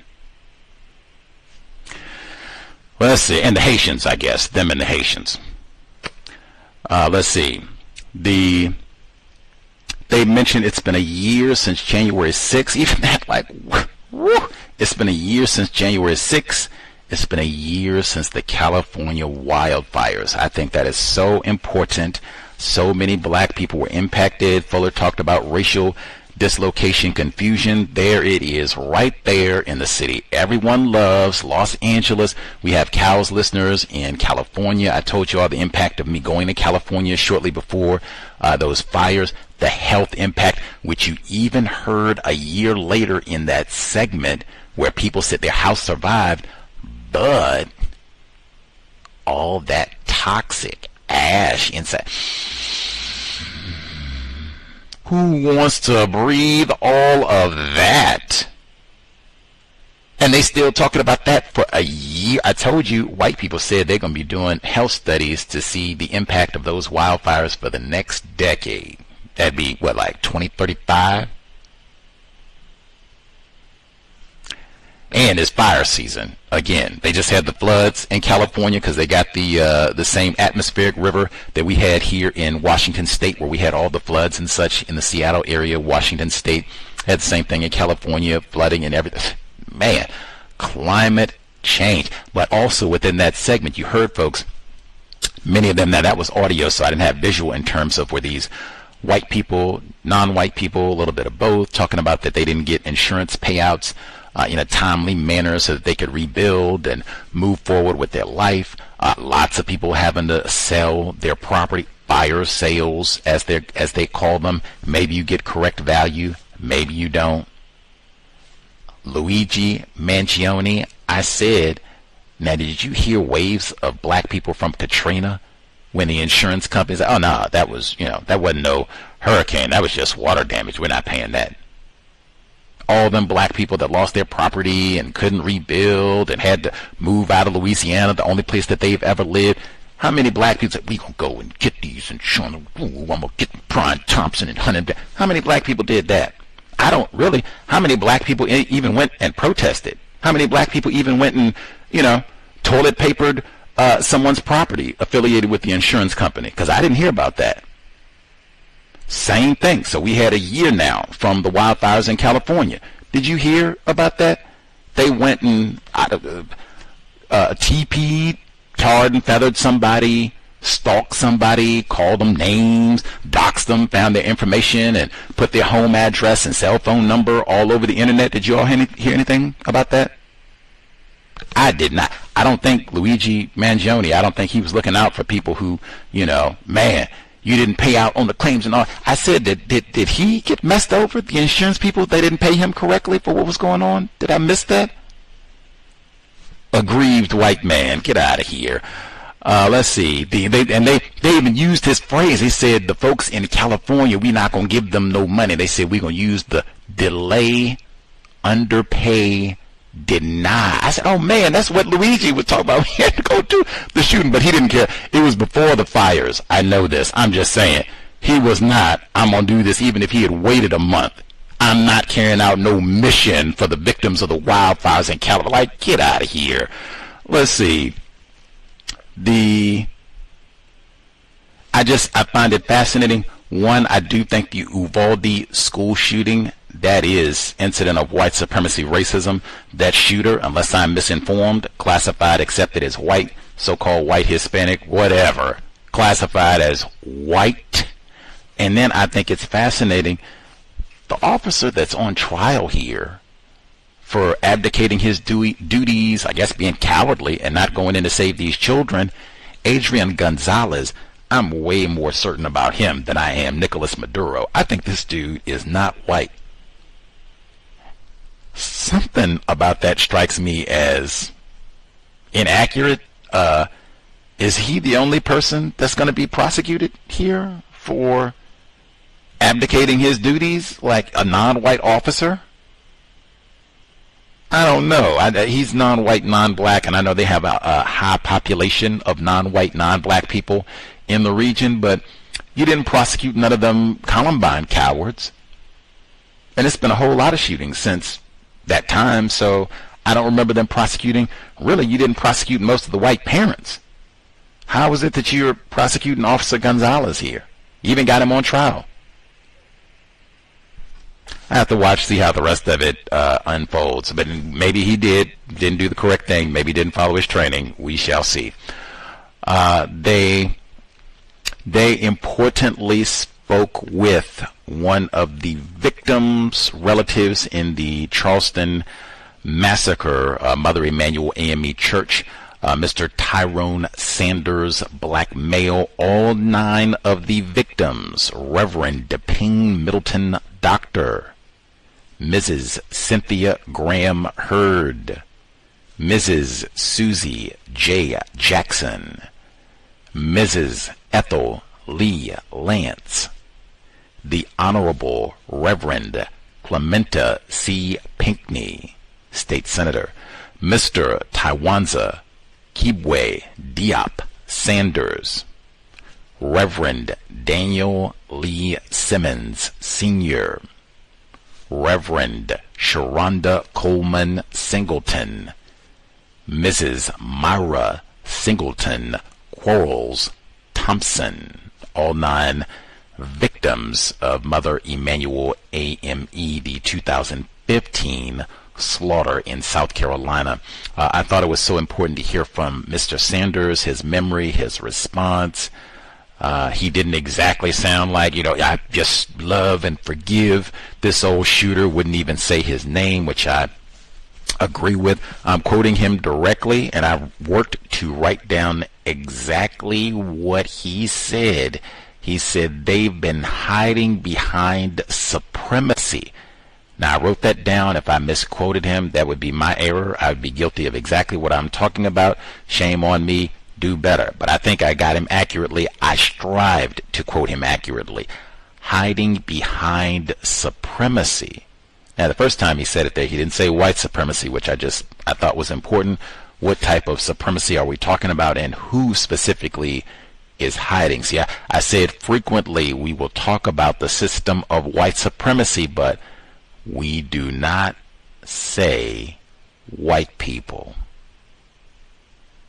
Not people classified as the white suspected race. None of that. None of that. It gets very vague. He said, they've been getting away with things for so long to other ethnic groups. You're talking about them not having a so-called hate crime law in the state of South Carolina. Who is they? Other ethnic groups? Victims guaranteed qualified, and for sure, Gus T is uncouth, but I would not ever sit here and I'm going to nitpick and be mad and criticize Mr. Sanders. I'm just pointing out the words that Mr. Sanders, victim of white supremacy, that he used, and he is super qualified. Anything that he wants to say about this event or any component of racism, you say what you say, Mr. Tyrone Sanders. You say what you say. I'm just going to try and get it accurately. As I said, my view, this is very common. We are victims of terrorism, man. You just heard, like, oh my God, my child is gunned down in the church. And I mean, victims of terrorism. Whole family, cousins, all of that we heard. And even before that, he was a victim of terrorism. Hey, you live in the land of Ben Tillman, J. Strom Thurmond. You're a white man. You can rape black children in South Carolina, and they make a statue for you. Dare somebody to try to take it down.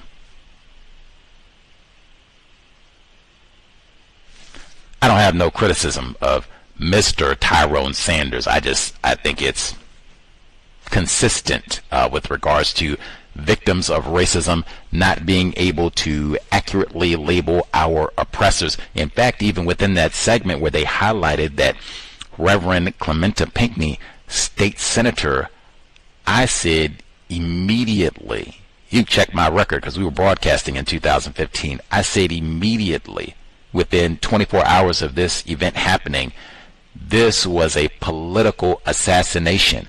The race soldier, he sat right next to Reverend Clementa Pinckney. He sat right next to him for an hour before he started shooting. He made sure to kill Mr. Pinckney. And then he killed the eight other people that were there. Mr. Pinckney, for people who forgot, he had just been on television in South Carolina, at least, really the world, because I saw it. He had just been on television talking about racism, the Walter Scott case. You don't think this white race soldier saw that? He did all those months of planning and recon to carry out his white terrorist mission. You don't think he saw a state senator on TV talking, running off his mouth about racism, and a highly melanated state senator? And this happened in South Carolina. I thought, yes, this is tradition of Ben Tillman. Yes. Strom Thurmond raping black children. Yes. And assassinating black elected officials. That's South Carolina. I got pushback, but you can check. In fact, you can check the description for the compensatory call-in for that would be like 2-3 days after the shooting. That was the Saturday, the week of the Mother Emanuel massacre. I wrote in the description, political assassination. I got lots of pushback from black people. I do not know why. The victims of racism, not having a culture of reading. I'm guessing, spitballing, as they say. Let's see. Incidentally, them not having a hate crime in the state of South Carolina. Apparently, they don't have a so-called hate crime law in Wyoming and a few other states as well. I do not know if that would make things any better for people classified as black in South Carolina or any place else that they lack hate crime laws. Hey, we got that lynching bill passed from Joe Biden, and I haven't seen them use it at all. So let's see. Wait a minute. I even have to wait a minute. Mr. Tyrone Sanders, victim, and again, I have no problem with anything he said. I'm just pointing out. He said, talking about the hate crime bill that they do not have in the state of South Carolina, he said, "I'm not a racist." But I think if it had been a white state senator who had been killed, they would have already passed the law. We would have had hate crime bill, and they would have passed the law in his honor. They didn't do that for State Senator Pinckney. But he started his remarks with, "I'm not a racist." Now, I asked the question again, VGQ, no problem with what he said. I'm just pointing out. Now, again, who is more informed about what white supremacy racism is, how it works? Who even has a better understanding, a accurate understanding on race? In fact, it was the race soldier who murdered Mr. Tywanza Sanders, Mr. Sanders' child that we're talking about. Tyrone Sanders murdered his son. The white killer, he said, he wrote down in his manifesto, he said, "I consider myself very informed on racism." The word, very. I'm just pointing out. I could not imagine a context where I'd be talking to anyone, even I'm terrorized, worthless Negro, still learning. I can't imagine a context where I would say, "I'm not a racist." I am a victim of racism. Duh. How could I be a racist? I couldn't imagine Dr. Welsing talking to anyone and saying, "No, I'm not a racist," and then saying whatever she had to say on any subject. Neely Fuller, same thing. Dr. Cambon, same thing. Like, what do we even mean when we say race? That's why when the limited times where we do have non-white people on the program, while we want to talk to them and strive to be courteous, I just ask, do you have a definition of racism? Almost invariably, they do not. That's how you, and even for the context, this is Mr. Tyrone Sanders. victim of the Mother Emanuel massacre. This is him saying. Now, I'm not a racist.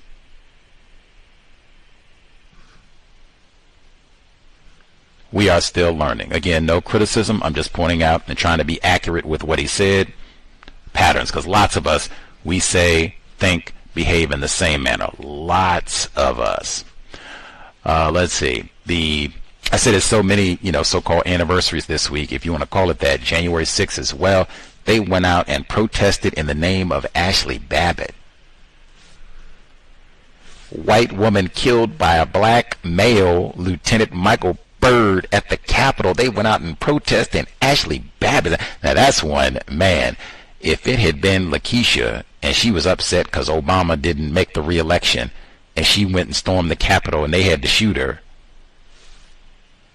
who is going out with, we remember Lakeisha Tia, Miriam Carey? I don't remember her being upset about the election and I'm going to go and stop these proceedings right. Y'all going to listen to me. I don't remember that at all with Miriam Carey. Maybe my memory is bad. Some people tell me that. It could be. Ashley Babbitt, man, terrorist. They said she's a veteran. Yeah. Timothy McVeigh was a veteran too, right? Anyway, Eric Rudolph, you got patterns with some of the veteran misconduct. Pause. I did want to get in right quick. My sick white brother, Nikita Kossip in Wisconsin, because I was hanging out there this year. The places that I've traveled to generally have an impact. L.A., Wisconsin, Buffalo. They said Nikita Kossip, the case that we did talk about, this is the white teen, sick white brother, where he killed his white mother, his white stepdad. He looted and got $14,000.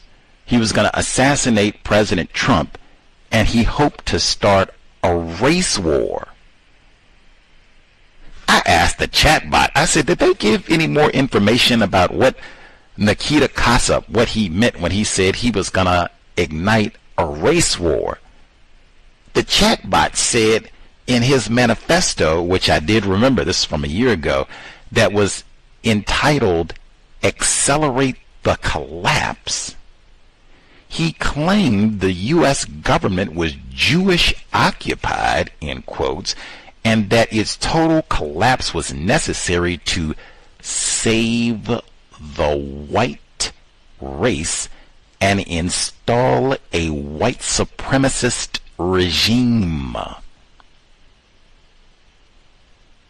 His writings and digital communications were heavily influenced by Terrorgram, a white supremacist network, and the neo-Nazi group, the Order of Nine Angles. These groups promote accelerationism, I've heard that one before, the belief that violent attacks on leadership or infrastructure, that's when they go shoot up the power grid, will hasten the collapse of modern society, allowing a new race-based order to emerge. To carry out this race-based revolution, Kossip had already purchased a drone with a dropping mechanism and explosives. And see, I said the book that we just read, we had poor participation per usual. I said, why would you want to read a book about tonight we bombed the U.S. Capitol? Well, Fuller said the most familiar mystery. Now, how many times in this pattern do you need to see this? Columbine. Who's that white fella I just mentioned? Eric Rudolph. No, the other white fella you mentioned. Oh, Tim McVeigh? Yeah. And the Columbine people, and you think 9/11, and you just keep rolling and rolling and rolling. Like, dang, all these white people going out and bombing folks? Wow. The pipe bombs? They just arrested that fella in D.C. where they didn't give him no pardon. Mr. Cole, he could have been out there celebrating with Ashley Babbitt, right? We gonna remember Ashley Babbitt. Where's my pardon at? But out there with my brother, Rike Tario. You can get that pardon too, Mr. Cole. We gonna get it. But, man, why would I want to read a book about other white people bombing? It seemed like it might be white culture. Anarchist Cookbook might be white culture. But Nikita Kossip was a teenager. He was in high school. He got a drone with a dropping mechanism and explosives, which he intended to use to deploy, this is a direct quote here with the link, an explosive Molotov cocktail or very strong topical poison. What in the Michael Swango? I am glad I remember this case from last year and went to, I said if I had gone to Milwaukee, I would have stayed. If I had like endless budget, I would have stayed for like 2-3 months. I would have prayed every day because that would have been awful, but I would have followed this case, the case where the white man poisoned his coworker. He put super glue in his soda, just like Michael Swango. And I could have stayed for the sentencing in the Sade C. Robinson murder trial. And it was the high school where they had the raping white woman. She was raping the students. It was so much I could have stayed and covered just in Milwaukee alone. But this was one of those cases I would have reminded folks. Now, when we talk about I'm going to get my guns and I'm going to go out here and get whitey, not that I hear tons of that, but it comes up from time to time. Oh, okay, well, you got a teenage white boy who hadn't even graduated high school. He killed his parents. I'm going to show you I'm serious. I'm not just talking. Hey, I'm going to walk it better than I talk it. I'm going to start with mom and stepdad. And then I got 14K. How many of you got 14K? Well, you can go with your revolution.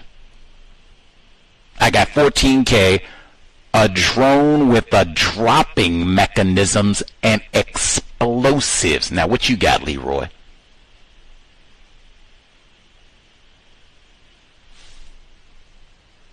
I'm going to have to run and hide. I'm going to tell you, that's what they said at Mother Emanuel. That's what Mr. Sanders said. His granddaughter and them, they had to hide in the church. I'm going to have to run and hide. Like, whoa, he got the explosives. I ain't got no explosives. Whoa. Whoa, and this is only a teenage white boy. We ain't talking about his parents and the rest of them that's got the training, combat experience. I was in Iraq. What does it mean to be white? Now, he killed his parents. That was another Jeff Dahmer, too, because they said hiding the corpse. Like, oh, my God, how many hiding corpse cases do they have in Wisconsin? How many hiding corpse cases do you have? What does it? But Nikita, that'd be another one. If I had children, oh yeah, because this is that Obese. He told us, hey, the young white people, they doing better. They not racist. He trying to start a race war. I'm an accelerationist. What? P.S. All that's in the Turner Diaries, which we read, Catherine Massey Book Club. Only thing I get in about the Venezuela situation, I was not when all this unfolded originally last week, where they abducted the non-white president and his wife, who I thought was white. But then I checked online, they said no, so okay. They abducted the non-white president and his non-white wife and brought them here. You can face charges being a narco-terrorist. I did not process like, oh, this is supposed to impact China too. And they use some of this oil or their trafficking and financing in South America. Now, again, Fuller talked about, people say, hey, we have a global system of white supremacy. And people say, no, that's not true. China don't have nothing to do. Well, China didn't barge in and say, hey, you don't go and knock over our friend Nicolás Maduro. You don't do that. You're messing up our oil. I didn't see that happen. Nor did I see any other white people step forward. In fact, I said last week, like, dang, they wouldn't allow Trump to do this to no white person. If Nicolás Maduro had been white, he couldn't go in and just smack him around and you're going to come to stand charges and get over here and we're going to take your oil too and we're going to run things now. They would not allow him to do that. Eep. Wait 7 days and now, hey, Greenland, we done told you a couple times, you could be next. Whoa. And I didn't really hear no white people other than them saying, well, we're done with NATO. I didn't really hear nobody step forward and say, you had better not do it and see what. I didn't hear none of that. None of that for Venezuela or Greenland. That's what Fuller talked about. Hey, who has the most muscle at the end of the day? I'm going to do what I want and you're going to tell me I'm not. Who's going to stop me? white people always win. Now, white people fight amongst themselves, and hey, maybe we see that with Greenland. I don't know. White people always have more power. That's when I said, you can think about that on the micro. Nikita Khrushchev, that's a teenage white boy. He was going to kill Trump, he said, to ignite the race war. Isn't that so Charlie Manson? It's the same thing. Like, I'm trying to do this so they can blame black. Really, when they say, when a white person, I process that, start a so-called race war, create a situation where a lot of non-white people can be killed. Maybe even we can have fun and lie and say we're justified in killing large numbers of non-white people, especially black people. That's what I interpret that to mean, so-called race war. Why you say that, Gus? I read the Turner Diaries. Oh. I would have my children read about Nikita Khrushchev. You think the white children, they're cool. And they said Nikita Khrushchev, he was bragging and telling his friends about this. They didn't even snitch on him. Apparently, that would mean the race war component, and probably even, I'm going to kill my mom and stepdad. Zip. We already talked about black culture. What's white culture? Racist jokes, minstrel shows, no snitching. Even when you going to kill your white mom, hey, no snitching. And this is kind of connected to a race war plan. So maybe that was part of their white thinking, like, this kind of a race soldier thing, and he's going to kick off the acceleration, and all right, we not all right. What does it mean to be white? And with everything that happened with Greenland and Venezuela, my memory did kick in long enough for me to say, weren't they talking not that long ago about Canada being the 51st state? Did I make that up? Is my memory bad? Am I the only one who heard that? And that was the same thing? Like, oh, Greenland. Oh, Canada, 51st state.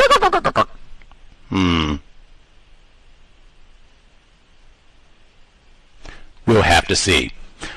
Star 61, if folks have thoughts to share. All of this might be end stage. White supremacy. What do we do to try to make sure? Because everyone seemingly has the same concern. White people are being persecuted in Nigeria. White people are being persecuted in South Africa.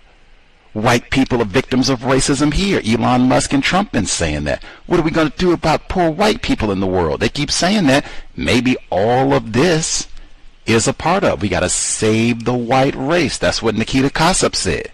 We got to get Greenland. We got to get a 51st state. Got to steal Venezuela's oil. I don't know. Star 61, folks have a thought to share. We'll give folks maybe 5, see if they have thoughts, observations on what has transpired over the past week or so. I will take a quick bow. That situation in Minnesota, wow. Nicole, what is her name? Renee Nicole Good. I think she's classified as white. I could be totally in error. I do think she's white. I saw video that I guess maybe it was not fake. Maybe, I'm not sure. But from what I saw, I do not think that she'd be a non-white person. I think this is a white person, Renee Nicole Good. And I think that's a part of why so many people are outraged and mad. And this is a disgrace about what happened. Suspected racist Renee Nicole Good. I do not know, but I'm suspect that this is a white person. If people think she's non-white, you can let me know. Matter of fact, I would appreciate that because I do make errors on racial classifications. I'm not in charge. If anybody, if you hear this today, you hear the archive, if you have evidence that Renee Nicole Good, that person that got shot in Minnesota, I'm in error that she is not white, set me straight. I will, mea culpa, try and do better. I'm not an A+ student on racial classifications, but I think she's white, and I think that's part of all the hoopla around this case. But man, can I brush my shoulders? We already had that program scheduled with our guest for this past Tuesday. I think that was either the day of the shooting or within hours, either way, but we had already been scheduled to talk about racially restricted regions on Tuesday, and racially restricted regions in Minnesota, and the history of white terrorism in that state, and white people using violence to purge black people. We had already been scheduled to talk about all of that, so I can't say flabbergasted or flummoxed or even too surprised at this point, because that has happened a number of times. But I mean, wow. We were already talking about Minnesota quite a bit, and even had our nice introduction, Prince, Chris Rock, Kirby Puckett, all of it wrapped into one. And then the No Somalis too. We've been on our counter-racist grind. And that was great information, in that the minstrel shows alone can't be white and ignorant about racism. Let's see. Folks who dialed in with a hand up, retired firefighter, did you have commentary to share? Should be with us. Greetings, everyone. First of all, I would like to apologize if I accuse you of making a rule about the length of books. I was kind of like joking, really. And I mentioned about, as far as I'm concerned, your rule on the books being nonfiction and about racism. It doesn't matter to me on what book you choose. I would be interested in it. You know, that's what I thought I was trying to accomplish. But you stated some things otherwise. But it wasn't my intent to say something that didn't exist, anything like that. As far as this week is concerned, there's the largest contingency of quote-unquote Venezuelans in this part of the world is in South Florida, in an area in Miami-Dade County that's called Doral, which is near Miami International Airport. And I kind of like followed their activities. It was celebratory with their flags and beating on pans and, you know, whatnot, that sort of thing. But I had a discussion with a sibling of mine on the subject matter, and I stated that it's not like they're going to go anywhere, meaning that they're going to leave South Florida and go back to Venezuela, you know, anything like that. Primarily, if anything, they would take advantage of travel. If something more takes place, travel back and forth to Venezuela, whatever business that can be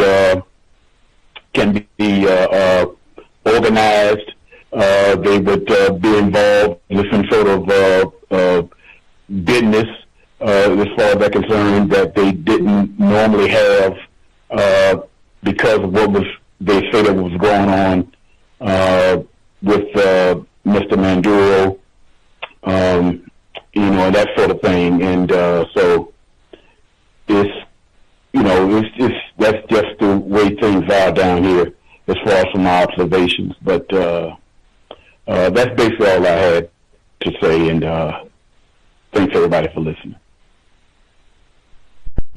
Much obliged, retired firefighter in Florida. Strive for accuracy. Say that for a reason. I'd seen some of those images of folks down in what they call Florida and even some other regions that allegedly showed people who are born in Venezuela. Maybe they moved someplace else, and allegedly they were really, really pleased and excited that Maduro is not there anymore, and right on, is, you know, happy days. Same thing. I saw some reports that they were saying, oh man, this is, you know, fake news, and they, you know, AI generated this and all the rest of it. So that, you know, gave me pause. And then the images that I saw, fake or no, all of these people that I saw, they weren't white either. Like everybody everybody that I have seen, with the exception of Nicolás Maduro's wife, that has been associated with a region called Venezuela, whether they have been in South America, North America, wherever they've been in the world, if they say I'm associated with Venezuela, these people look dark. They look too dark to be accepted as white. Like, if they're all Nicolás Maduro's complexion or darker, wow. I would think most of these people are not going to be accepted as white. Like, I would have to see, I've obviously never been there. I would have to meet and talk to lots more, and that's even get to a whole nother subject. Like, what do you think about all of this? What are your views about all of this? Do you think this is an act of racism, what they did? Like, I would have lots of questions about all of this. He said, retired firefighter, he said the folks that they are down in the Florida region that are allegedly pleased about this, like, right on, we, weren't supporters of Maduro, we're glad he's gone. Doesn't look like they packing a suitcase. They not, crossing the equator no time soon to go back home, so-called. So, I don't know. Like, what is...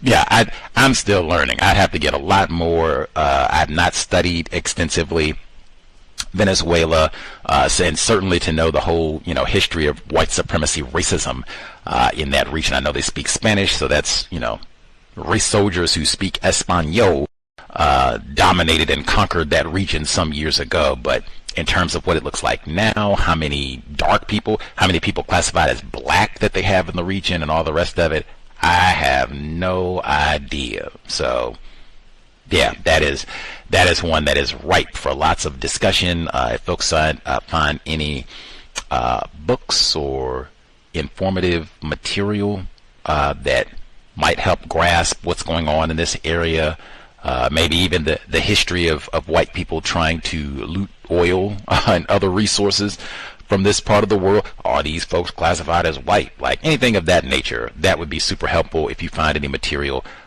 let us know. Maybe even folks that are in this part of the world, if they, migrated, as they say, from Venezuela, if you have contact with them, see what they think. Maybe they'll share some views, what they think, if they're upset, if they're pleased, if they think this is an act of racism. Ask questions, see what you can learn if you get to chat it up with them. Let's see.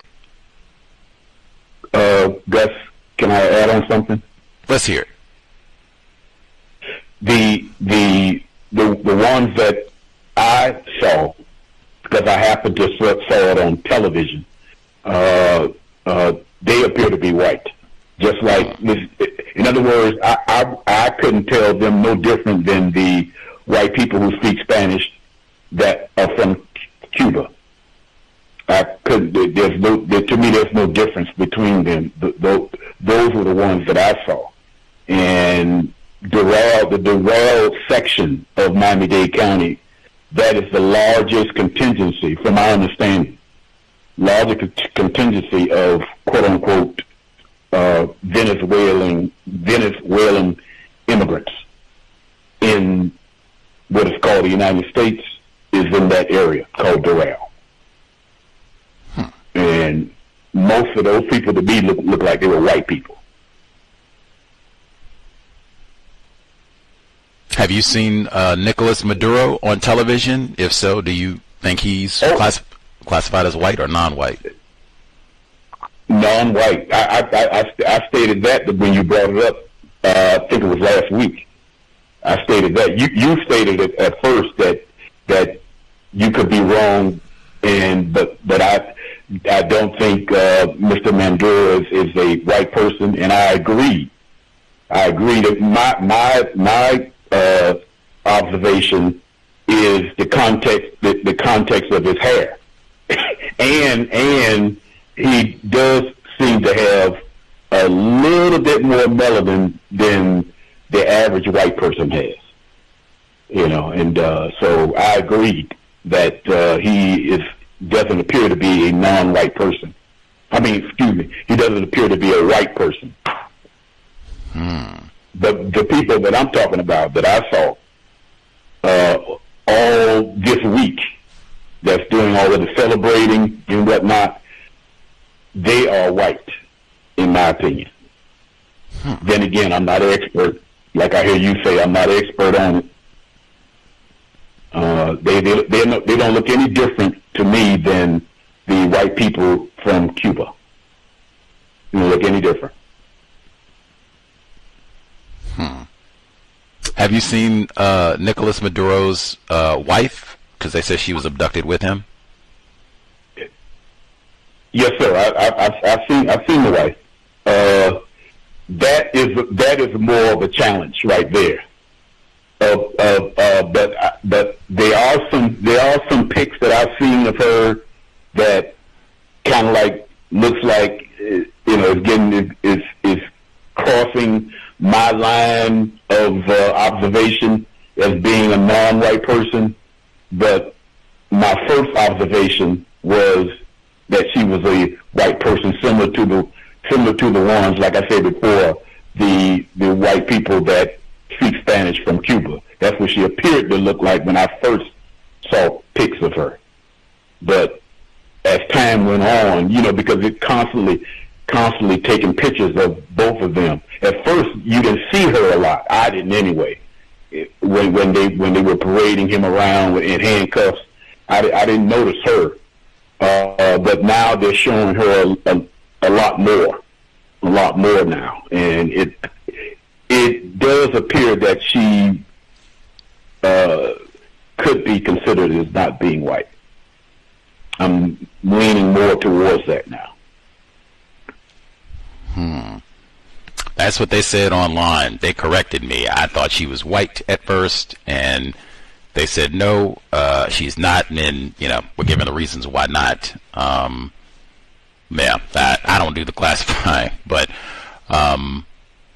yeah, I would need to learn a lot more about that part of the world and these folks even that are here in this part of the world, because that even the connection to Cuba, they have been saying even that this might be pretext. Some people think to go and invade Venezuela, and then they also want to invade Cuba as well. And I'm like, dang, you can't invade everybody. It can't be Nigeria and Greenland and Cuba and Venezuela all at the same time. And Canada maybe, because we got to get 51st state.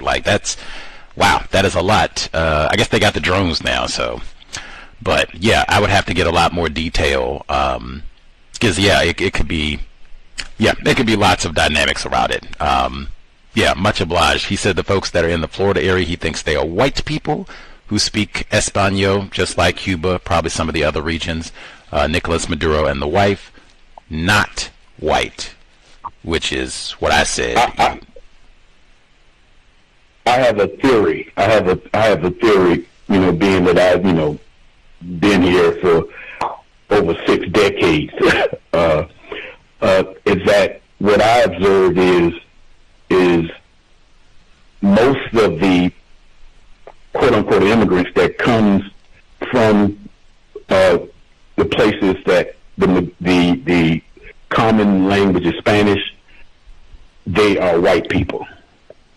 The non-white people, especially the non-white people who everybody would agree is not white, and they look like me and you.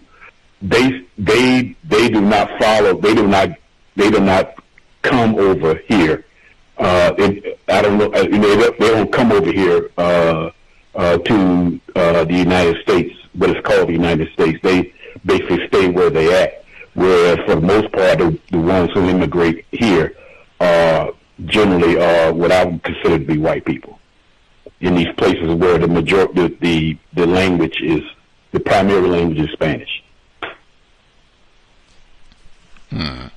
That would fit the dynamics of the system, because you have to get permission to let you through the gates and borders and all that good stuff. So we can take a look at you and see how dark you are, all the rest of it, and maybe we let you in, maybe we don't. We'll come up with all kinds of reasons, but that would make a lot of sense. I mean, folks even see that dynamic with people who are from Ukraine. They can come in and get goodies and benefits and all the rest of it, even if they don't speak English. People from Haiti, whoa. People from Haiti, that's anywhere in the world. They could be on their own island. They could just drift into the Dominican Republic. Whoa. Ease up. Get back on your side of the island, bub. And they come up with any old justification for it, but Same thing. Black, get back. Octavius in New York, did you have commented? If you know about Nicolás Maduro being accepted as white, that would be important too. Greetings, guests. Greetings, callers and listeners. One of the things I did find out in regards to this, I was looking up a journalist called Eugene Puryear. He actually did some research on this, and he has information basically along the lines that Hugo Chavez was one of the first people to nationalize, not the first, but the second person to push to nationalize the oil in Venezuela. And that's when things became a problem and sanctions were put on them. At that point, and those sanctions were put on by Obama's administration, and at that point, that's when people, unfortunately, the economy collapsed and things started to fall apart. Prior to that, the person that first nationalized it was Carlos Andrés. And when he did that, there was some betterment in the environment as far as for the country of Venezuela. But it really got better under Hugo because the quote-unquote poverty percentage went like down tremendously, down something like 60%. It went down. So he did a great job, but obviously it was benefiting the general public. And in Eugene Puryear's work, he basically was stating that a lot of this had to do with the fact that Hugo, non-white as well as Maduro, it was also a racial thing because the money was being funneled down to the poor people and the non-white people in the communities in Venezuela from the oil. And the woman that was actually received the Nobel Peace Prize, and forgive me if I'm butchering her last name, Maria Machado, she actually is classified as pretty much, I mean, if you see her, she just looks white in general. You can't tell. She is a part of that wealthy class that was benefiting from the oil not going to the people that were poor, that were non-white in Venezuela. So there's a lot of nuance and a lot of stories pretty much mixed up, but I would suggest looking into some of his work, even some of the things he has online, because he has a clear understanding. And one of the biggest things he said is like, it is a consistent theme with the country is that everywhere America goes, that where there's a non-white person that is trying to implement and help out their people, the country goes in, destabilize, we go in, we destabilize the country, not we, they go in, destabilize the country, and then you have, utter chaos, and then the businesses can come in and loot the country. I mean, I'm pretty sure most of us have seen that a bunch of times. But it's the same process, obviously, that's happening now. Other part I wanted to share is if you look on the White House webpage, for the January 6th pardon, there's like a whole write-up they have on the webpage, and it's such, this information is pretty bad. Basically, it's almost like they're just rewriting history, and they're trying their best to do it. Ultimate deceivers in that aspect.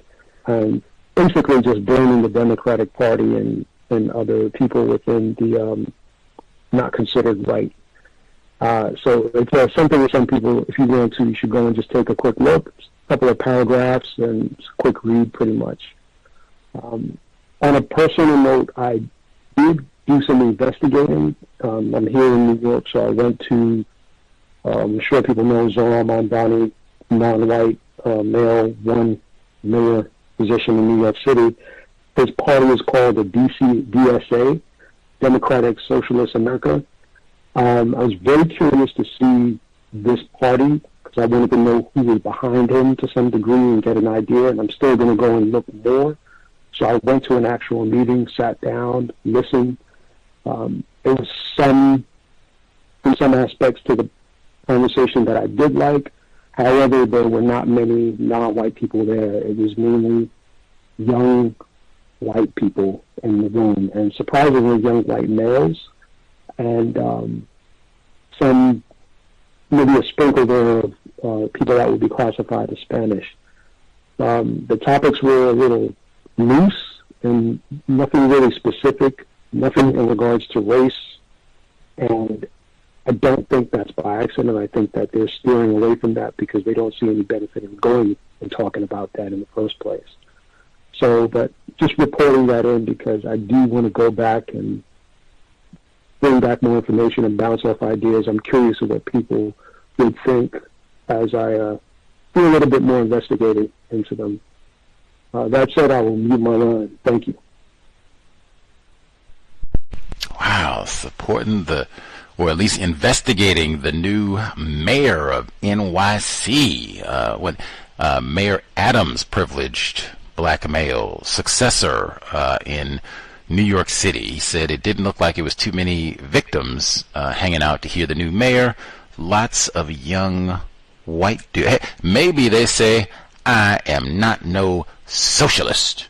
You know, you're not going to hoodwink me and have me in the Democratic Socialists of America. I'm a victim of racism. I'm not going down for no socialist, poppycock. Maybe that's what the dark people said up there. At least I appreciate the investigating. At least I'm going to go and see what they're talking about, who's here, all of that. What are they laying out as a promise or objective for his beginning tenure in Y. The January 6 lies, that, I am not surprised. Master deceivers, and really, if anything, at least that is consistency. Like, hey, that's what they said all the way back to January 6th. The election was stolen, and you just had these no-count Antifa actors out here. It was a peaceful, loving celebration endorsing the true and rightful president who has since regained his throne. And we all got our pardons, except for Mr. Cole. And, right has been done in the world. Like, man, what that would be one more time. What does it mean to be white? We can even go and celebrate Ashley Babbitt. She's not a traitor, a terrorist, a criminal. We got to rejoice in that white woman's name. White woman. They said it was white dudes. They said it was white dudes, don't they? What about Ashley Babbitt? I bet if you had the name, like, give me an actual person's name, not the shaman, the QAnon shaman and all. If you had to give me like people's names from the thing, I think Ashley Babbitt and Reek, I think those would be the two most popular names from January 6th. I'd have to go and investigate. I don't know, right? I would have to go and look. The fellow with the bullhorns and all that, the white man, I don't know his real name off top. I'm sure his is a popular one too, but like Ashley Babbitt and my man Rick, because you heard both of them in the reports today. They both got mentioned by name, and they talk about them all the time. Anyway, and importantly, just backtracking to Mamdani and the Democratic Socialists of America, he said that they didn't talk about racism, white supremacy at all. Ain't no accident there. And they didn't offer any specifics. That's where everything what they say, the devil is in the detail. What do you mean, no specifics? They just, spitballing generalities and vagaries. Like, what? You should have something there. You could start, what's a socialist? Maybe we'd had more black people present if we could have adequately explained that. What's a socialist? Yes, sir, Mr. Octavius. Sorry for the interruption. That was exactly the problem I had. At the end, I waited all the way to the end just to walk up to one of them. Actually, more than one, two of them. And I asked them, I said, do you have material that I can read? Do you have any books that you recommend? Any journalists? Anything that I can read to understand exactly what you're trying to put together. And they just said, oh yeah, we've been talking about that, and yeah, we're going to get that. And I just had a hard time believing that you set up this whole entire meeting, this big, whatever, conference to just sit down and tell us a bunch of things that are vague, and you don't have any reading material, nothing that I could research myself so I know what I'm getting into, if I wanted to get into it. Yeah, I thought they lost me on that completely. I have to be honest and frank with you.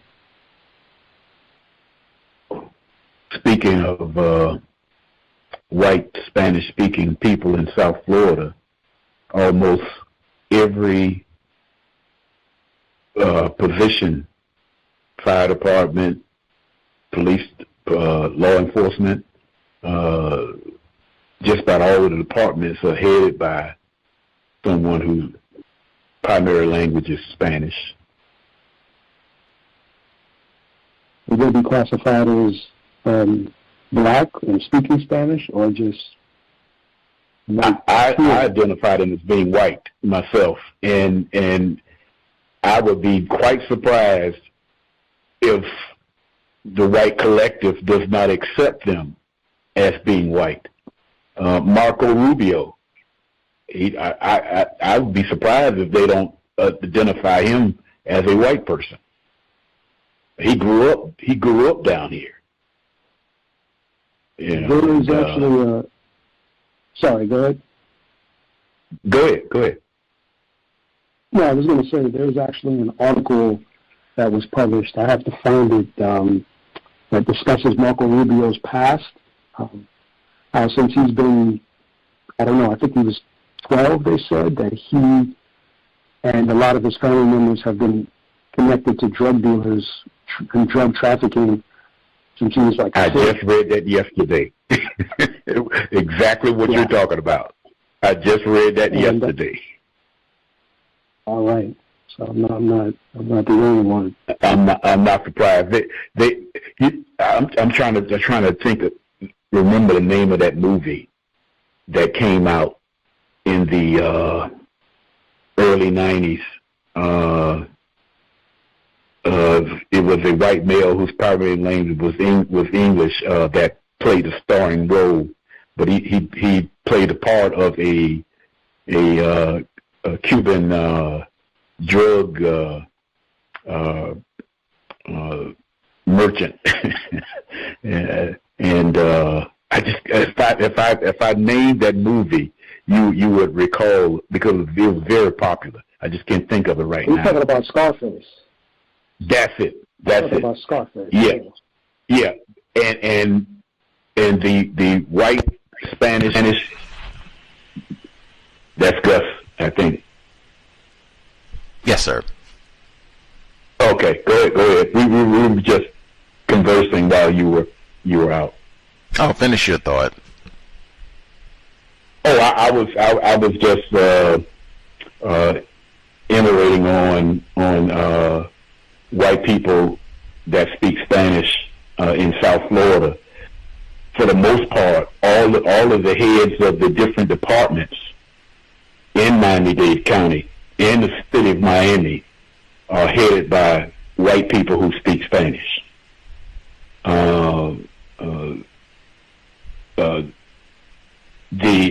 They have in a short period of time what I identify as seized control of all of those particular positions.